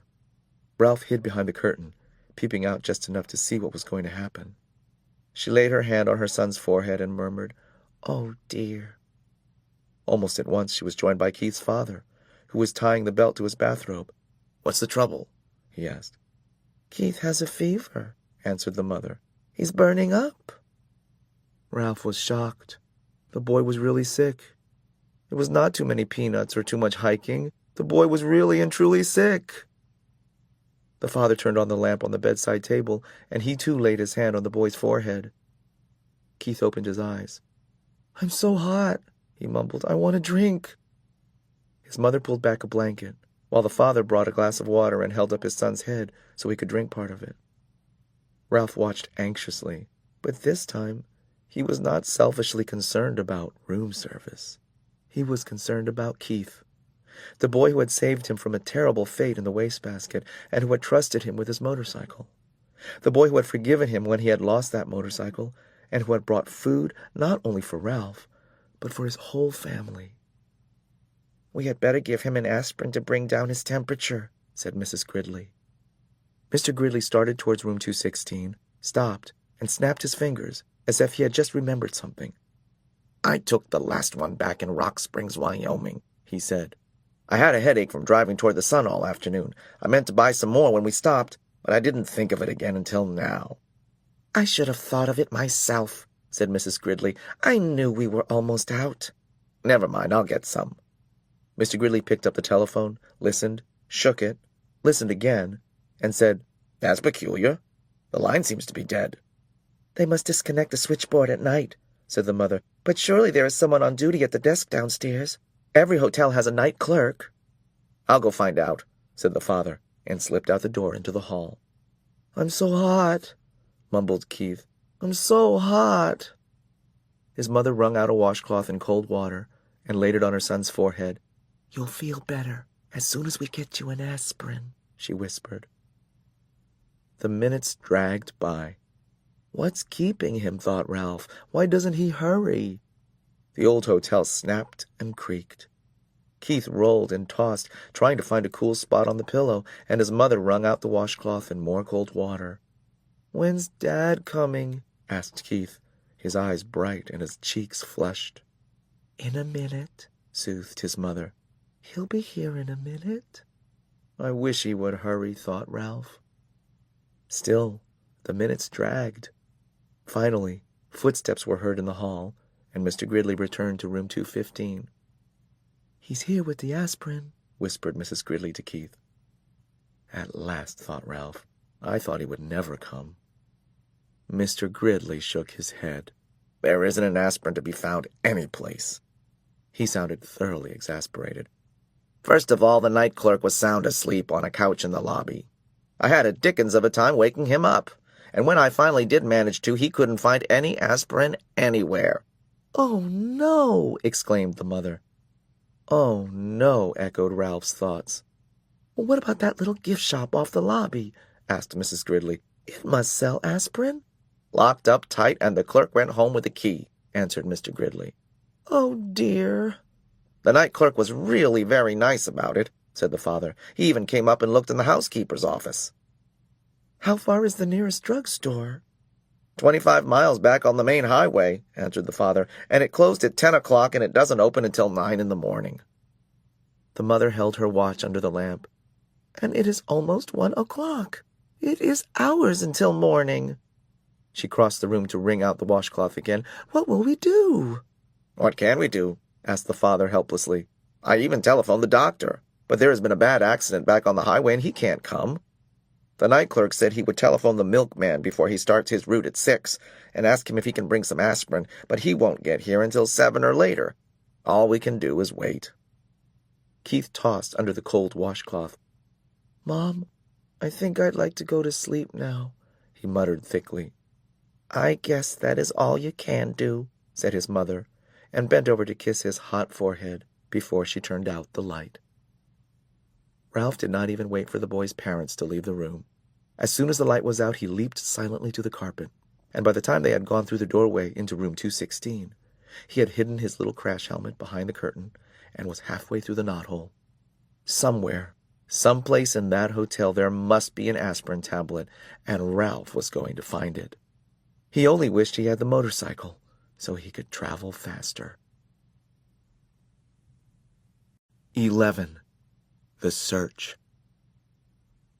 "I have to go out into the hotel," Ralph informed his relatives. "I've got to help the boy." "Oh, no! Not out into the hotel," cried Ralph's mother. "Not while the housekeeper is looking for mice. If you're seen, we'll all be in danger." "I'll be back before dawn," said Ralph staunchly. "I must go. Don't try to stop me." "See here, my boy, aren't you being a bit dramatic?" asked Uncle Lester. "Whatever do you have to go out into the hotel for?" "To pilfer a pill," said Ralph. "An aspirin tablet."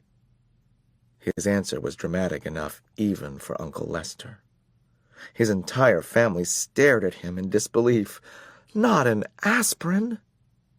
Not after his own father had been poisoned by one of the dread tablets. "An aspirin?" Ralph's mother gasped.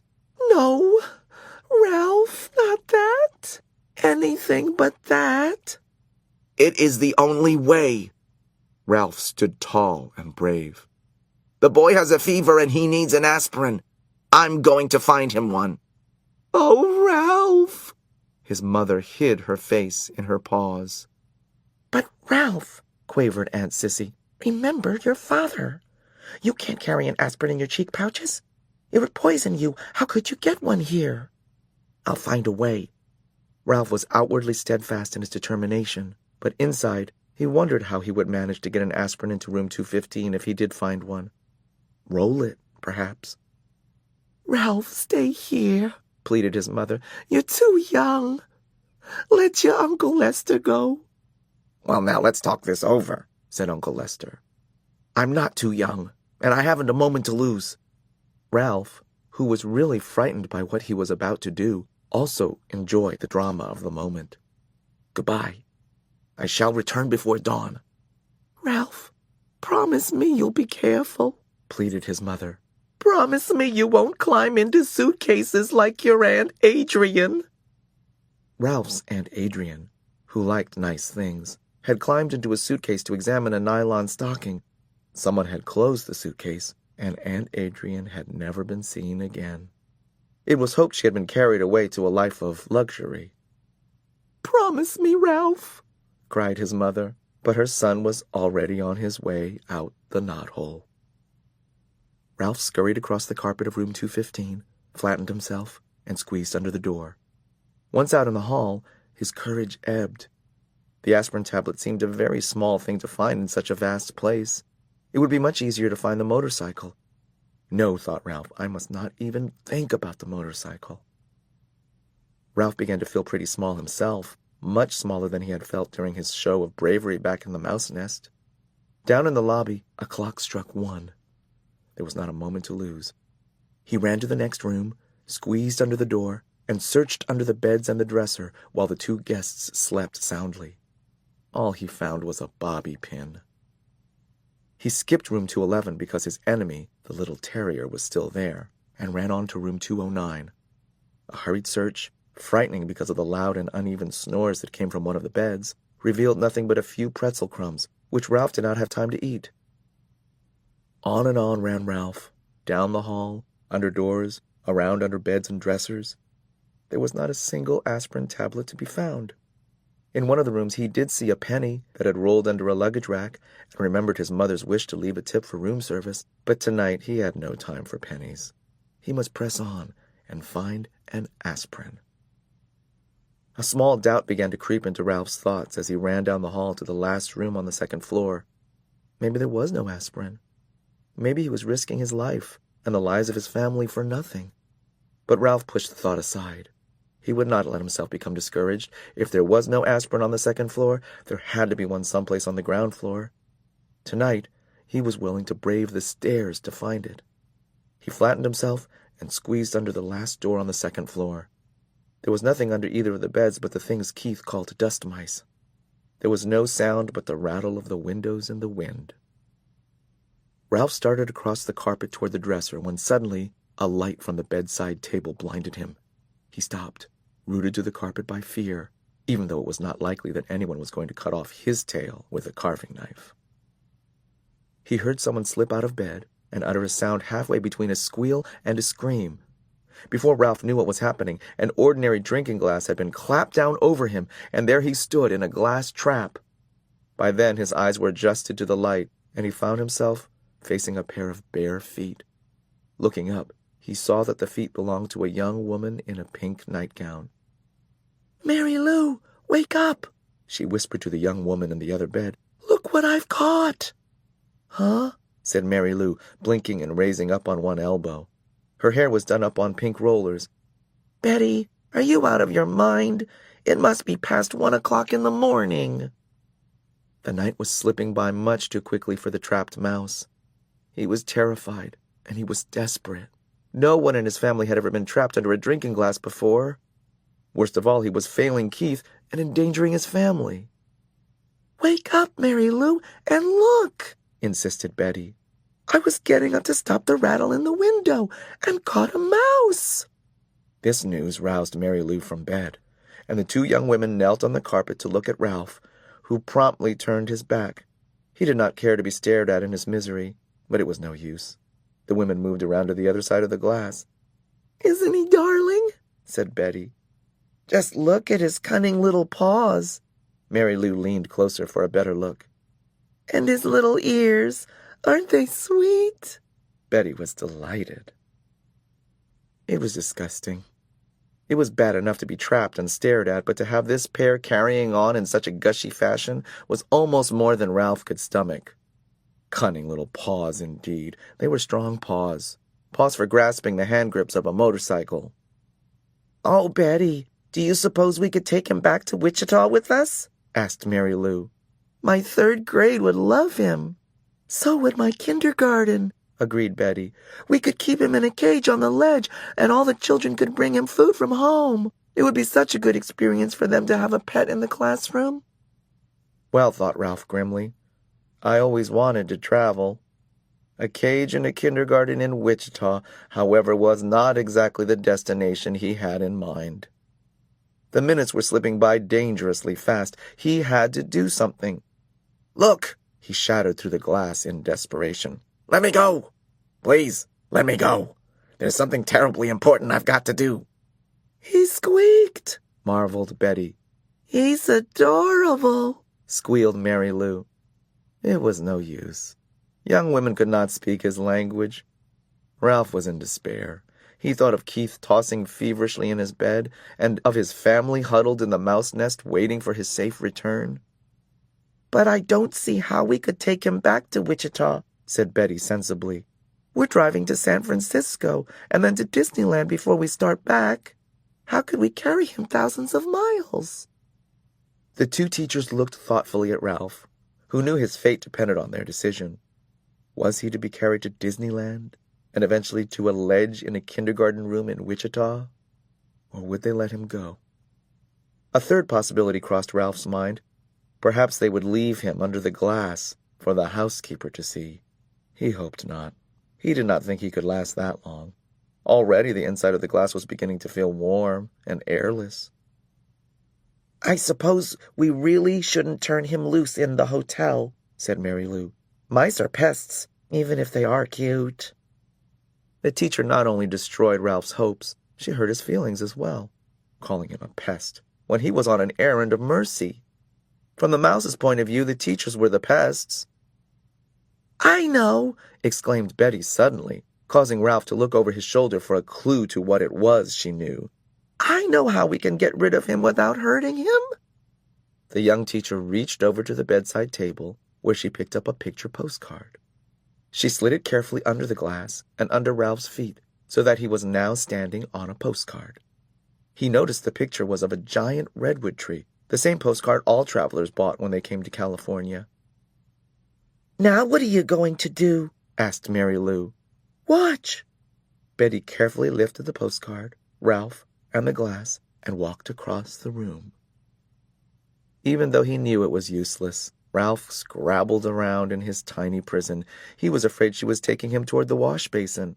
He had heard of mice being drowned by people who did not like traps. The teacher walked not to the wash basin, but to the open window. She held Ralph across the sill, removed the postcard from the glass, and gave it a little jerk that shook Ralph off into the vines that grew up the side of the building. "There," she said, and closed the window, leaving Ralph clinging to a vine high above the ground. 12. An Errand of Mercy. Owls, thought Ralph, as he clung to the Virginia creeper and filled his lungs with the cool night air that was such a relief after the stuffy drinking glass. I've always wanted to climb down this vine and explore the ground floor, he reminded himself grimly, and now I have to. Ralph had never before been outdoors beneath the moon and the stars. He felt small and frightened and alone. Slowly, paw over paw, he worked his way along the shoots and tendrils. An owl, uncomfortably close in a pine tree, hooted, and Ralph huddled shivering in the shadow of a leaf, aware that he was losing precious seconds. A night wind rattled the windows, and the owl glided off across the parking lot. Ralph inched his way down the vine. It was a long, winding route full of detours to the ground floor window, which, to Ralph's relief, was open. Upon reaching the sill, Ralph leaped to the floor of the room, in which 3 young men of college age were sleeping, 2 in beds and 1 in a sleeping bag on the floor. An aspirin? I must find an aspirin, thought Ralph, darting under the bed. He bumped into a dust mouse, which startled him, but he did not find an aspirin. He was in such a hurry he ran right over the man in the sleeping bag instead of taking time to go around. There, under the dresser, gleaming in a shaft of moonlight, he saw a round white pill. He went closer. Yes, it really was an aspirin tablet, at last! Ralph was positive it was an aspirin and not some other pill, because it had letters stamped on it. Ralph could not read the letters, but he knew they stood for an aspirin. He had been warned about them often enough. Now all Ralph had to do was figure out how to get the pill upstairs to room 215. Telling himself that in spite of all that had happened that night, it could not be much past 1 o'clock in the morning, Ralph half pushed and half rolled the aspirin tablet around the man in the sleeping bag to the door. He shoved it under the door and with great difficulty squeezed under himself. The first-floor carpet was thicker and of better quality than that of the second floor. Ralph worked his way with the aspirin down the hall to the lobby where the night clerk was asleep on a couch. The glassy eyes of deer heads mounted on the knotty pine walls seemed to stare at Ralph. So did the giant eye of the television set. Slowly, he moved his precious load across the lobby to the stairs, and there he stopped. How could he manage to get that aspirin up those stairs? He picked it up and tried lifting it, even though he knew he could not reach the first step with it. The night clerk tossed on the couch and made a gobbling, snorting noise. Ralph dropped the aspirin in a panic and looked wildly about for a hiding place.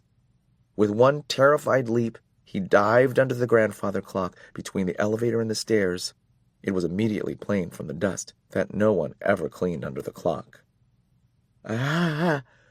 Ah! Ralph struggled to control a sneeze. Above him, the works of the clock began to make grinding noises. Achoo! The sneeze could not be held back. Bong! The clock struck 1:30, forcing Ralph to clap his hands over his ears. How his famous ancestor, the one that ran up the clock, Hickory-Dickory-Dock, stood the racket he did not know. Peeking out, Ralph discovered the night clerk had slept soundly through the din, so he ventured out from under the clock to continue his struggle with the aspirin tablet. Since carrying the pill up the stairs was impossible, Ralph had to find another way. The elevator? Ridiculous. A mouse could not run an elevator. Then, quite unexpectedly, a whole plan of action popped into his mind. Ralph had a genuine inspiration. First, he rolled the aspirin to a safe place behind the ashtray stand beside the elevator. Then, empty-pawed, he climbed the stairs to the second floor and ran down the hall to room 215, where he squeezed under the door. Keith was still half awake, his eyes glinting with fever under their heavy lids. "Psst," said Ralph. "I found an aspirin for you." "Hmm?" murmured Keith. "An aspirin tablet. I found an aspirin." "Where is it?" Keith was more awake now. "Down on the first floor." "Oh." Keith was obviously disappointed. "Now wait," said Ralph. "I can get it up here, but I've got to have some help. You'll have to let me take your sports car." "You're too young," mumbled Keith. "I am not. and it was true that Ralph felt very much older than he had when he lost the motorcycle. Come on. You need that aspirin, don't you? You already lost my motorcycle. Oh, come on. Ralph was growing more impatient as he felt the night slipping by. If you won't let me take the sports car, will you let me take the ambulance? I guess so. Keith did not feel equal to arguing with a determined mouse. He picked up his ambulance from the bedside table and set it on the floor. Here. One more thing, said Ralph anxiously. Do you think you can manage to open the door for me? I know you feel terrible, but it is the last thing I'll ask, honest. And I promise I'll have the aspirin up here in no time. Keith sighed, but he slid his feet out from under the sheet and, hanging onto the bedside table, reached over and opened the door. Ralph was already seated in the white ambulance with a red cross painted on the side. Wee, wee, wee. He took the corner into the hall on 2 wheels and sped down the bare floor between the wall and the carpet until he came to room 211. Here he slowed down and then went, wee, wee, wee, good and loud. This carried him, as he had planned, to the elevator. It was a crucial moment. Now he would find out if his plan was going to work. The little dog in room 211 began to whimper and then to bark, just as Ralph had planned. In a moment, the door opened, and the man stumbled out with the little terrier in his arms. Oh, all right, he grumbled. I'll walk you. Shut up, will you? Ralph waited, his paws tense on the steering wheel. The man walked groggily to the closed elevator door, where he managed, in spite of the wriggling dog in his arms, to push the button. Soon, the elevator door slid open. Ralph knew that timing was important. The man entered the elevator. The dog barked. Wee, wee, said Ralph, hard enough and fast enough to shoot the ambulance at great speed across the yawning crack between the floor of the hall and the floor of the elevator before the man turned around. As the dog's owner turned, Ralph steered skillfully around his feet and parked the ambulance behind him. The man pressed the button, the doors closed, and the elevator actually began to descend. Do you know what you are? The man sleepily asked the dog.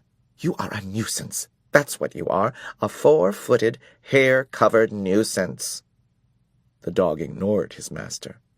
I know you're down there, he yapped to Ralph.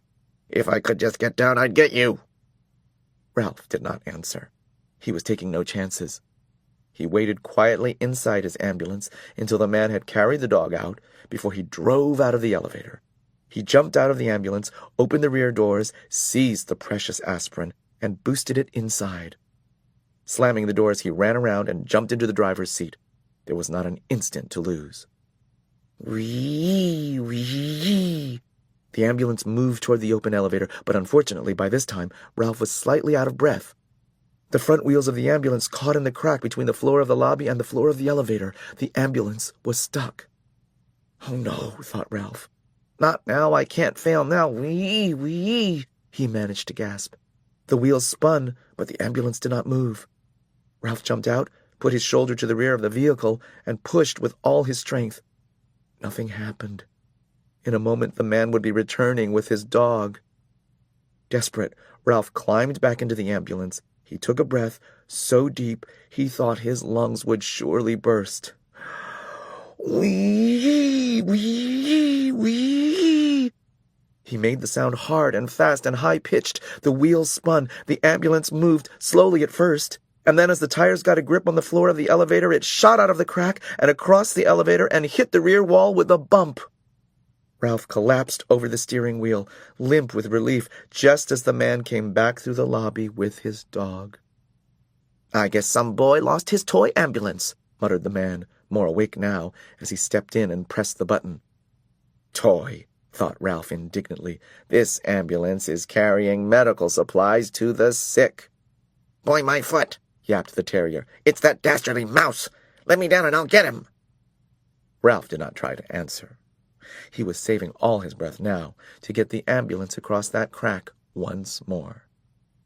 The man slapped the dog lightly on the nose and said, Be quiet, I took you outside, didn't I? Fortunately, the elevator door stayed open behind the man as he walked out, so Ralph had no trouble driving the ambulance out and down the hall to room 215.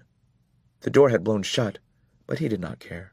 He jumped out of the ambulance and ran around to the back, where he unloaded the aspirin, shoved it under the bedroom door, and squeezed under after it.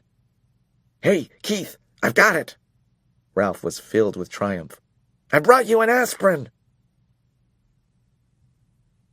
13. A subject for a composition.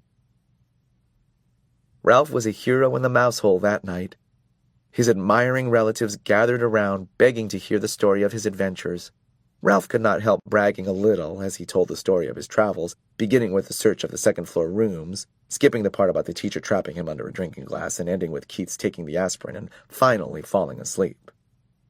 "But are you sure it really was an aspirin tablet?" Ralph's mother could always find something to worry about. "Are you sure it wasn't some other kind of pill?" "Keith put it on the bedside table and refused to take it until his mother saw it," explained Ralph. "At first his mother and father got pretty excited and thought he was out of his mind from the fever when he started telling them there was an aspirin on the table. Then when they saw the pill and could tell from the letters on it that it really was an aspirin, they decided the night clerk must have found it and brought it up. They thought the windows rattled so much they did not hear his knock." "Oh, Ralph, I am so proud of you," said his mother with a sigh of relief, while his brothers and sisters and cousins stared at him with shining eyes. "Good work, Ralph. I didn't think you could do it," said Uncle Lester heartily. "I feel so much better about room service now that we have left an aspirin for a tip," said Ralph's mother. "I feel that at last we have done the right thing." "Our Ralph is growing up," said Aunt Sissy. "Yes, Ralph is growing up," agreed his mother with a sad note in her voice. "It's hard to believe. It seems only yesterday that he was a tiny pink mouse without any hair." Naturally, this embarrassed Ralph, but now that his mother had finally admitted he was growing up, he decided to make the most of this moment. "Now I can go down to the first floor by myself?" he asked eagerly. "We'll see," said his mother, looking worried once more. "Nonsense," said Uncle Lester. "Of course he may go. Ralph has shown that he can be a very responsible mouse." "I guess you're right," agreed Ralph's mother nervously. "Oh, boy!" exclaimed Ralph. "Tell us again how you climbed down the vine and the owl nearly got you," begged a cousin. "No, tell us again how the ambulance got stuck in the crack," said another. "No, tell the part about how you got the dog to bark," pleaded a third. The only flaw in the evening for Ralph was the fact that he had not found the motorcycle on his travels through the hotel. Keith slept soundly, and the next morning, although he still had a temperature, Ralph was pleased to see that he was feeling much better. "Do you hurt any place?" Mrs. Gridley asked anxiously, after she had given her son an aspirin brought by the milkman. "Is your throat sore? Does your stomach ache?" Keith shook his head. "I just feel sort of tired." "He's going to be all right. He must have picked up a bug someplace," said Mrs. Gridley to her husband. "A day in bed with plenty of fluids, and he'll be on his feet again." Mr. Gridley nodded. "Do you feel like eating any breakfast?" he asked Keith. "We can order something for you from room service." Keith brightened. "Can I really have something sent up from room service?" he asked, and when his father assured him he could, he slumped back into the pillow. "But I'm not hungry." "Some orange juice would be good for you," suggested his mother. "All right," agreed Keith, and then added as if he suddenly had an inspiration, "And bacon and toast and jelly." "Your appetite seems to have come back in a hurry," remarked Mr. Gridley, as he picked up the telephone and asked to be connected with room service to order, he thought, breakfast for his son. As soon as the adults had gone, Ralph popped out into the room. "Hi," said Keith. "Thanks a lot for the aspirin. It really helped." "That's all right," answered Ralph modestly. "Where did you find it?" Keith was curious to know. "Under a dresser down on the first floor." "The first floor?" Keith could not believe it. "How did you manage to get it up here?" Once more, Ralph told the story of his night's adventure, skipping the part about the drinking glass, but making it sound as if he had narrowly escaped the horny talons of the owl as he traveled down the vine. "Golly," Keith was amazed at Ralph's story. "You know what? You're a pretty smart mouse, and a brave one, too." "It was nothing," said Ralph in an offhand manner. Nothing. It was plenty. You risked your life. The boy's admiration and gratitude made Ralph feel even prouder of what he had done. I parked your ambulance out in the hall, he said, wanting Keith to know how responsible he was. Your folks will probably see it and bring it in when they come back. That reminds me. You didn't happen to see my motorcycle any place, did you? Keith's question was unexpected. Well, no, I didn't. Ralph suddenly felt less proud of himself. But I didn't have much time to look. Yeah, I know. Keith was sympathetic. I just wondered. A knock at the door sent Ralph scurrying to the knothole. Come in, called Keith. Matt entered with a tray. Here you are, and here is your ambulance. I found it out in the hall, he said as he set the tray across Keith's knees. Sorry to see you're under the weather. Thank you. I'll be all right. Keith handed Matt a coin his father had left for a tip. And thanks for bringing in my ambulance. Matt pocketed the coin. Thank you, he said. And, by the way, this doesn't happen to be yours, does it? He pulled the little motorcycle out of his pocket. Ralph was so excited he almost fell out of the knothole. Hey! Keith sat up straight, rocking the orange juice on his tray. It sure is. Where did you find it? In a hamper of linen that had been chewed by mice, or by a mouse. It fell out when the housekeeper was showing us the damage that had been done. I picked it up before anyone noticed it. Gee, thanks. Thanks a lot. Keith accepted the motorcycle and set it on his tray. It's my favorite. I didn't like losing it. I wonder how it got into that hamper of linen, mused Matt. Keith grinned but said nothing.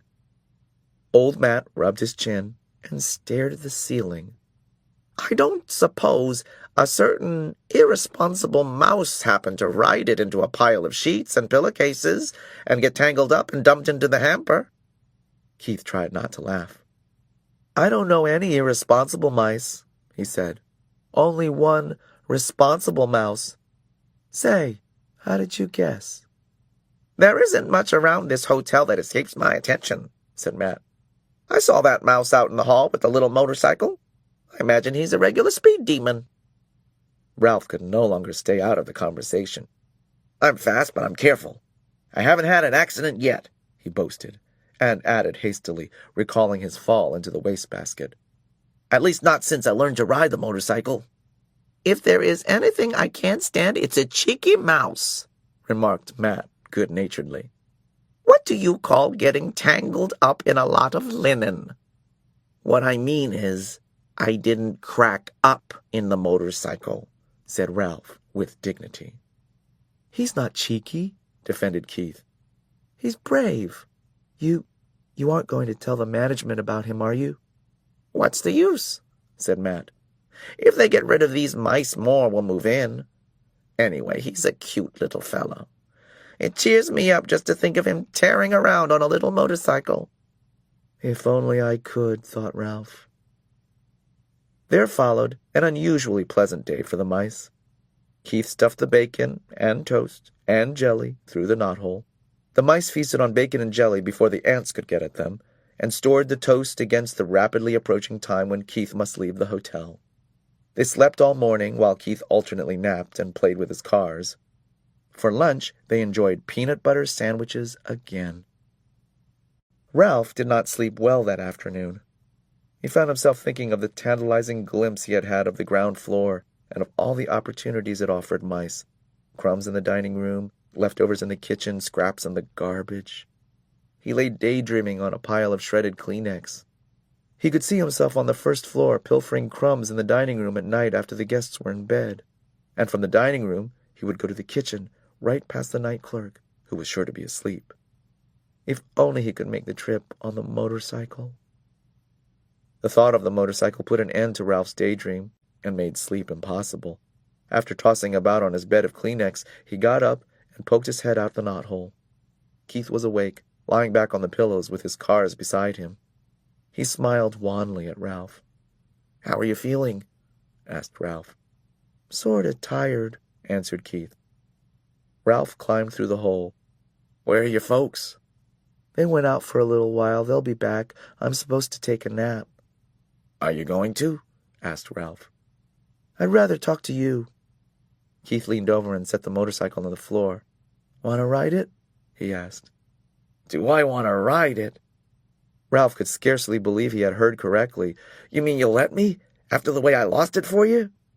You proved you could be responsible when you brought me the aspirin, explained Keith. You're more grown up. Thanks, said Ralph modestly. I guess mice grow up faster than boys. Keith sounded as though he longed to grow as rapidly as a mouse. You grow a little bit every day, Ralph said, as he removed his crash helmet from its hiding place behind the curtain. I guess you're right, agreed Keith. My dad measures me every 6 months against the door jamb of our kitchen back in Ohio, and each mark he makes is higher than the last, but I never feel myself growing. You wait long enough, and you will be a grown-up. Ralph felt as if he had said something very wise as he slipped the rubber band on his crash helmet around his whiskers. I guess so. Keith slumped back on the pillows. But it takes so long. I grew up, didn't I? Asked Ralph. You said yourself I had become a responsible mouse. Yes, you did, said Keith thoughtfully. I guess that's part of the secret. Just getting bigger isn't enough. You have to learn things like not taking off down a steep hill on a bicycle when you aren't used to handbrakes, stuff like that. Ralph walked with a slight swagger to the motorcycle, grabbed the hand grips, and threw his leg across the seat. He remembered to pick up his tail before he started. He took off across the carpet and circled the room, covering the rough parts under the dresser and chair and coming to a halt beside the bed. She has good balance on a rough road, said Ralph with authority. She's a mighty fine machine. Say, Ralph, said Keith, suddenly sitting up, how would you like to come with me when we leave the hotel? Come with you? Ralph was stunned. He had expected to live and die in the Mountain View Inn, and now he was being offered the opportunity for travel that he had dreamed of. Yes. Come with me to San Francisco and then back to Ohio. Ralph's first thought was of the motorcycle. If he went with Keith, he would not have to be separated from the motorcycle. Keith must have sensed Ralph's thoughts because he said, You could ride the motorcycle every day. Ralph was silent. He had begun to think of other things, his family, the permission he had earned to visit the ground floor, Keith's family, and how they might feel about a mouse. Come on, Ralph, said Keith. You could travel in my pocket. Your mother doesn't care for mice, Ralph pointed out. I'm not running around loose, agreed Keith. But she let me keep a couple of white mice once. I still have their cage at home. You would be very comfortable in it. Comfortable in a cage? Ralph was horrified. No, thank you. Oh, come on. Would you like to be shut up in a cage? Demanded Ralph. Well, no, but neither would I, said Ralph, especially now that I can finally go to the ground floor. In his disappointment, Keith slumped back on the pillows once more. I guess I knew you really wouldn't want to come, he said. I understand. I sure will hate to see this motorcycle leave, said Ralph, and added hastily, and you too, of course. The boy and the mouse were silent. Both were thinking of their wishes and their regrets that their wishes could not come true. Keith rolled over on his side and propped his head up on his fist. Would you like to keep the motorcycle? He asked. Keep it? Me? Sure, said Keith. I can save up my allowance and buy another one when we get back to Ohio. Oh, you really mean it? Ralph could scarcely contain his excitement. Keep it? For my very own? Of course. How come? Ralph wanted to know.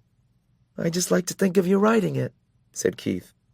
You know, if you grew up enough to be trusted with a mouse-sized motorcycle, maybe someday I could earn a big one.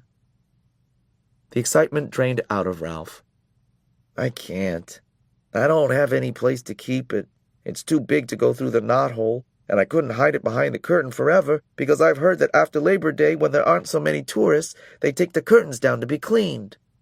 That is a problem, agreed Keith. There must be some place in a big hotel like this where you could keep a motorcycle. Ralph sat on the motorcycle thinking as hard as he could. In the closet? He couldn't get it out when the door was closed. Under the bed?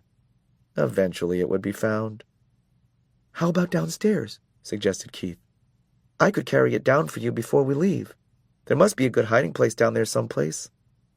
"There's that big old clock my ancestor ran up," said Ralph thoughtfully. "Nobody ever cleans under it, but frankly, I don't care to have it striking over my head." Keith thought a while. "How about that big television set in the lobby?" he asked. "The noise shouldn't bother you because you would only go under it at night when everyone was asleep." "Yes!" Ralph was excited. "That's the perfect garage. I saw it when I got the aspirin. The legs are just high enough for the motorcycle, but not quite high enough for a vacuum cleaner attachment." "Then it's settled," said Keith, and then added rather sternly, Ralph thought, "But first you must ask your mother." Ralph dismounted and ran to the knothole. He was gone several minutes before he returned to announce, in triumph, "She says I can keep the motorcycle if I promise to drive carefully and wear my crash helmet every single time I ride it." "Swell!" Keith was just as excited as Ralph. "When we check out, I'll hide it for you while my folks are busy paying the bill." "I can't thank you enough." Ralph fastened his crash helmet once more. "I never thought I would have a motorcycle of my very own." Keith lay back on the pillow and smiled at the mouse mounting the motorcycle. "It will be fun thinking of you riding around that big old lobby when I'm back in Ohio this winter going to school. And when the teacher asks us to write a composition about our summer vacation, I can write about meeting a brave mouse named Ralph who rode a little motorcycle. I'll tell about your bringing the aspirin, except I'll have to call it a pill because I can't spell aspirin. Of course, the teacher won't believe it, but she'll probably say I show imagination." Ralph felt proud to think he was going to be written about in a composition in far-off Ohio. He grabbed his tail, gunned the motor, and took off, heading for the threadbare part of the carpet that made such a good speedway. Round and round he sped, faster and faster, until his whiskers blew back and he was filled with the joy of speed. He longed to wave to Keith, but he realized a good driver must keep both paws on the hand grips. He glanced up and noticed that Keith's eyes were closed. The boy had fallen asleep with a smile on his face. Ralph dragged his heels to brake the motorcycle. Quietly, he parked it beside the bed, and quietly he removed his crash helmet and hid it behind the curtain. He did not want to disturb the sleeping boy. Ralph could wait to ride the motorcycle. It was his to keep.